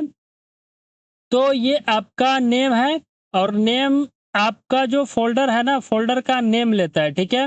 बाय डिफ़ॉल्ट लेता है, आप अपने हिसाब से नेम को ऐड कर सकते हो, उसमें कोई प्रॉब्लम नहीं है। उसके बाद यहाँ पे एक वर्ज़न क्रिएट होता है, ठीक है। और वर्ज़न क्या होता है कि इस वर्ज़न को आप जैसे कि 1.0.0 इसने लिया, अगर आप इसी के अंदर दूसरा फ़ोल्डर क्रिएट करके उसके अंदर अगर क्या करते हैं, फिर npm init -1 करते हैं तो उसका भी वर्जन ये अपडेट करते रहता है, ठीक है। और उसके बाद यहाँ पे डिस्क्रिप्शन के अंदर कुछ नहीं ऐड किया, आप अपने हिसाब से डिस्क्रिप्शन लगा सकते हैं, उसमें कोई दिक्कत नहीं है। उसके बाद आपका मेन आता है, मेन के अंदर index.js इसने सेट किया है, ठीक है, बाय डिफ़ॉल्ट सेट किया है। और उसके बाद आता है script, this is the important part. Script के अंदर क्या होता है कि आप अपने हिसाब से जो स्क्रिप्ट ऐड करना है वो आप ऐड कर सकते हैं। जैसे कि अगर आप इसको लोकल रन करना चाहते हैं तो npm रन डेव होता है, तो वो स्क्रिप्ट आप यहाँ पे ऐड कर सकते हैं कि हम रन डेव पे कौन सा फाइल को एग्जीक्यूट कर रहे हैं, npm स्टार्ट होता है वो भी आप यहाँ पे ऐड कर सकते हैं। और नोडमेन का कंसेप्ट होता है उसको भी आप यहाँ पे ऐड कर सकते हैं, ठीक है। और यहाँ पे एक चीज़ है टाइप कॉमन। टाइप कॉमन का मतलब होता है जो हमारा कॉमन जेएस है वो बाय डिफ़ॉल्ट आता है नोड.जेएस के अंदर। अगर आप ईएस मॉड्यूल का यूज़ करना चाहते हैं तो वो आप टाइप के अंदर मॉड्यूल का सेट कर सकते हैं, ठीक है। ये हो गया। उसके बाद यहाँ पे ऑथर है, ऑथर का नेम भी आप ऐड कर सकते हैं। लाइसेंस है, लाइसेंस भी आप यहाँ पे ऐड कर सकते हैं। एमआईटी होता है, आईएससी हो गया, और मतलब है उसको आप यहाँ पे ऐड कर सकते हो। आशा करते हैं कि आपको पैकेज डॉट जेसॉन का कंसेप्ट समझ में आ गया होगा। और एक ऑब्जेक्ट और क्रिएट होता है इसके अंदर जिसका नाम है डिपेंडेंसीज, ठीक है। तो वो भी आपको मैं यहाँ पे क्रिएट करके दिखाऊंगा, ठीक है। बट यहाँ पे ऐसा करते हैं कि पैकेज डॉट जेसॉन का कंसेप्ट समझ में आया होगा। आप बस इतना ध्यान रखना है कि पैकेज डॉट जेसॉन कुछ नहीं होता है। बेसिकली इसके अंदर हम क्या करते हैं, नेम सेट करते हैं, वर्जन होता है, डिस्क्रिप्शन हो सकता है। उसके बाद हम इसके अंदर स्क्रिप्ट को अपना अपडेट करते हैं। और उसके बाद हम यहाँ पे टाइप को सेट कर सकते हैं। अगर हम मॉड्यूल का यूज कर रहे हैं, येस मॉड्यूल का कंसेप्ट, तो उसके लिए हम यहाँ पे टाइप चेंज करेंगे। और जो भी हम npm पैकेज एक्सटर्नल इंस्टॉल करेंगे तो उसका जो डिपेंडेंसीज का वर्जन होगा वो यहाँ पे आपको ऑटोमेटिक ऐड होगा। और ये फाइल बहुत इंपॉर्टेंट फाइल है, किसी भी प्रोजेक्ट को मतलब किसी के पास शेयर करें तो ये फाइल के अंदर आपका पूरा डिपेंडेंसीज होता है, ताकि वो सामने वाला बंदा सिंपल एक कमांड चला के npm इंस्टॉल चला के जो भी डिपेंडेंसीज है उसको इंस्टॉल करने के बाद वो एग्जीक्यूट हो जाता है, ठीक है। अब हम यहाँ पे एक npm पैकेज है जो कि फन के लिए क्रिएट कर रहे हैं, तो वो लोड करके नाम होता है, ये सेम लोड बास होता है। इसको हम सर्च करते हैं npm करके, ठीक है, ताकि इसका जो कमांड है हमको मिल जाएगी। हम ये ओपन करेंगे तो हम क्या करते हैं, इसको यहाँ से कॉपी करेंगे, ठीक है। कॉपी करने के बाद अगेन हम टर्मिनल को ओपन करेंगे और इसको यहाँ पे क्रिएट करके इंस्टॉल करेंगे। इसके अंदर कोड होगा, ये कोड हम अपने मतलब कि लोकली हम यहाँ पे इंस्टॉल कर रहे हैं। आप जब यहाँ पे जाएंगे कोड वाले सेक्शन के अंदर तो आपका इसका पूरा फाइल दिखाई दे देगा। ये पूरा यहाँ पे कोड राइट डाउन है जो कि यहाँ पे पुश किया हुआ है, तो आपको इसका यहाँ पे इंस्टॉल हो जाएगा। इंस्टॉल होने के बाद एक नोड मॉड्यूल फोल्डर क्रिएट होता है, पैकेज लॉक डॉट जेसन भी क्रिएट होता है। अभी के लिए उसको इग्नोर कीजिए, बस आप पैकेज डॉट जेसन के ऊपर फोकस कीजिए। और यहाँ पे आपको एक फाइल क्रिएट हो गया जिसका नाम है डिपेंडेंसीज। यहाँ पे आपका वर्जन भी दिखाई देगा लोड। तो हमने यहाँ पे यहाँ पे लोडस कर लिया। और स्क्रिप्ट के अंदर हम क्या करते हैं, एक कमांड सेट कर देते हैं, ठीक है। तो यहाँ पे स्टार्ट हम सेट करते हैं, ठीक है। और उसके बाद इसका नाम देते हैं इंडेक्स डॉट जेएस, ठीक है। और हम क्या करते हैं कि ये जो npm पैकेज है इसके अंदर हम क्रिएट करते हैं इंडेक्स डॉट जेएस नाम, ठीक है। और यहाँ पे ऑलराइट, सो हमने यहाँ पे एक कोड राइट डाउन कर दिया है। बेसिकली लोडस जो है ना उसको हम हाइफन से यहाँ पे मतलब कि इसको आप अपने नाम से भी ले सकते हैं। यार एक काम करते हैं, हम इसका नाम देते हैं फन, ठीक है। और इसको यहाँ पे यूज कर लेंगे, फन हम यहाँ पे यूज कर रहे हैं, ठीक है। और उसके बाद क्या हुआ कि हम पैकेज डॉट जेसन के अंदर ये स्टार्ट कमांड को हमने यहाँ पे अपडेट किया। अब हम यहाँ पे क्या करेंगे, npm रन स्टार्ट कर सकते हैं या npm स्टार्ट कमांड सिंपल चलाएंगे तो ये कोड हमारा एग्जीक्यूट होगा। नोड.जेएस इज फन। आपको ये आउटपुट पता है कहाँ से आया? ये आउटपुट हमारा यहाँ से आ रहा है, पूरा कैपिटल के अंदर देख सकते हैं। तो ऑलराइट, सो हमने यहाँ पे जो अभी एक npm पैकेज इंस्टॉल किया था, npm इंस्टॉल लोडस का नाम करके पैकेज है जिसको हमने यहाँ पे इंस्टॉल किया है, ठीक है। तो इंस्टॉल करने के बाद हमने उससे रिलेटेड कुछ कोड को राइट डाउन किया है। हमको ये लोडस पता नहीं चलता है बट हमने इसको यूज किया था जीपीटी से, ताकि आपको मैं समझा सकूं। इसलिए ये हमको यहाँ पे मिला है, ठीक है। तो उसका रिलेटेड कोड है, उसको हमने यहाँ पे राइट डाउन किया है। आप अगर यहाँ पे जाएँगे तो रिक्वायर्ड को लोडर्स को आप इस तरह लोड कर सकते हैं, ठीक है। देख सकते हैं यहाँ पे इसने भी इस तरह लोड किया है और सेम हम यहाँ पे क्या करते हैं, लोड कर लेते हैं, ठीक है। तो हाइफ़न से हम यहाँ पे लोड कर लेते हैं और इसको भी हम हाइफ़न से यूज़ करते हुए काम करते हैं। देन हम इसको क्लियर करेंगे एंड रन कराएँगे, तो हमारे पास आउटपुट के अंदर नोड.जेएस इज़ फन आ रहा है। ये आउटपुट यहाँ पे हमने पूरा स्मॉल के अंदर राइट डाउन किया, तो हमारे पास नोड.जेएस कैपिटल के अंदर आ रहा है। तो इस तरह हम क्या करते हैं कि मतलब कि एनपीएम का यूज़ करते हैं, ठीक है। तो हमने यहाँ पे अभी तक कवर तो कर लिया है, जो हमारा एनपीएम डीप डाइव वाला कंसेप्ट था, जिसको हमने यहाँ पे कवर कर चुके हैं। और उसके बाद हमारा है एसिंक्रोनस जेएस इन नोड जेएस, कॉल बैक क्या होता है, प्रॉमिस क्या होता है, एसिंक अवेट क्या होता है। तो इसको दोबारा पढ़ने से कोई मतलब नहीं है, क्योंकि हमने इसको ऑलरेडी जेएस एडवांस के अंदर कवर कर चुके हैं। तो हमारा आपको यही सजेशन रहेगा कि इस टॉपिक को आप जाके एडवांस जेएस के अंदर देख सकते हैं, जो कि हमारा इससे पहले पिछले वाला ही वीडियो में मैंने इसको पूरा कवर किया है, ठीक है। तो यहाँ तक हमारा टोटल पूरा almost I think node JS का जो फंडामेंटल है उसको हमने कवर कर लिया है। आपको बेसिक सा एचटीटीपी सर्वर क्रिएट करना है विद नो फ्रेमवर्क, तो हमने यहीं पे इसको क्रिएट कर लिया था। आप आपको मैं बता देता हूँ कि जब हमने ये कोर कंसेप्ट समझ रहा था, तो एचटीटीपी के अंदर ही हमने यहाँ पे एक सर्वर क्रिएट किया था। यही सर्वर को क्रिएट करने के लिए हम एचटीटीपी को रिक्वायर्ड करेंगे और रिक्वायर्ड करने के बाद हम सर्वर क्रिएट करते हैं, तो सर्वर हमारा रनिंग हो जाएगा पोर्ट नंबर 3000 के ऊपर, ठीक है। तो अच्छा, इसको हम कंट्रोल जेड कर लेते हैं, ठीक है। तो हमने कंट्रोल एस से सेव किया। तो हम आशा करते हैं कि हमने जो नोड जेएस से रिलेटेड डीप डाइव किया है ना, मतलब नोड जेएस का, हम आशा करते हैं कि यहाँ पे हमारा नोड जेएस का फंडामेंटल कंप्लीट होता है, जिसके अंदर हमने समझा कि नोड जेएस क्या होता है, why use node JS, event loop क्या होता है, V8 क्या होता है, और उसके बाद इंस्टॉलेशन बताया था हमने नोड जेएस का एनपीएम का। और फिर हमने स्क्रिप्ट अपना फर्स्ट कोड को राइट डाउन किया था, कोर मॉड्यूल के बारे में समझा था, मॉडल्स के अंदर common JS, ES module, required import, ये सब कंसेप्ट को हमने समझा यहाँ पे। उसके बाद एनपीएम को थोड़ा सा डीप डाइव किया, पैकेज डॉट जेसॉन क्या क्या अंदर क्या होता है, डिपेंडेंसीज क्या होता है, स्क्रिप्ट क्या होता है। और उसके बाद एसिंक्रोनस जेएस के बारे में हमने बात किया कि ऑलरेडी पिछले वीडियो के अंदर हमने, यानी कि पिछले फेज वर्क के अंदर हमने कंप्लीट किया है। उसके बाद हमारा सर्वर को हमने क्रिएट किया था एचटीटीपी का यूज करते हुए, ठीक है। तो यहाँ पे हमारा नोड जेएस का फंडामेंटल कंप्लीट होता है और नेक्स्ट फेज के अंदर हम एक्सप्रेस जेएस को यूज करके और सारा कंसेप्ट को समझेंगे, ठीक है। तो आशा करते हैं कि आपको ये फेज का वीडियो जो है वो आपको अच्छा लगा होगा। अगर आपको कोई भी डाउट है तो उसके लिए आप कमेंट कर सकते हैं, हम आपका डाउट ज़रूर क्लियर करेंगे, ठीक है।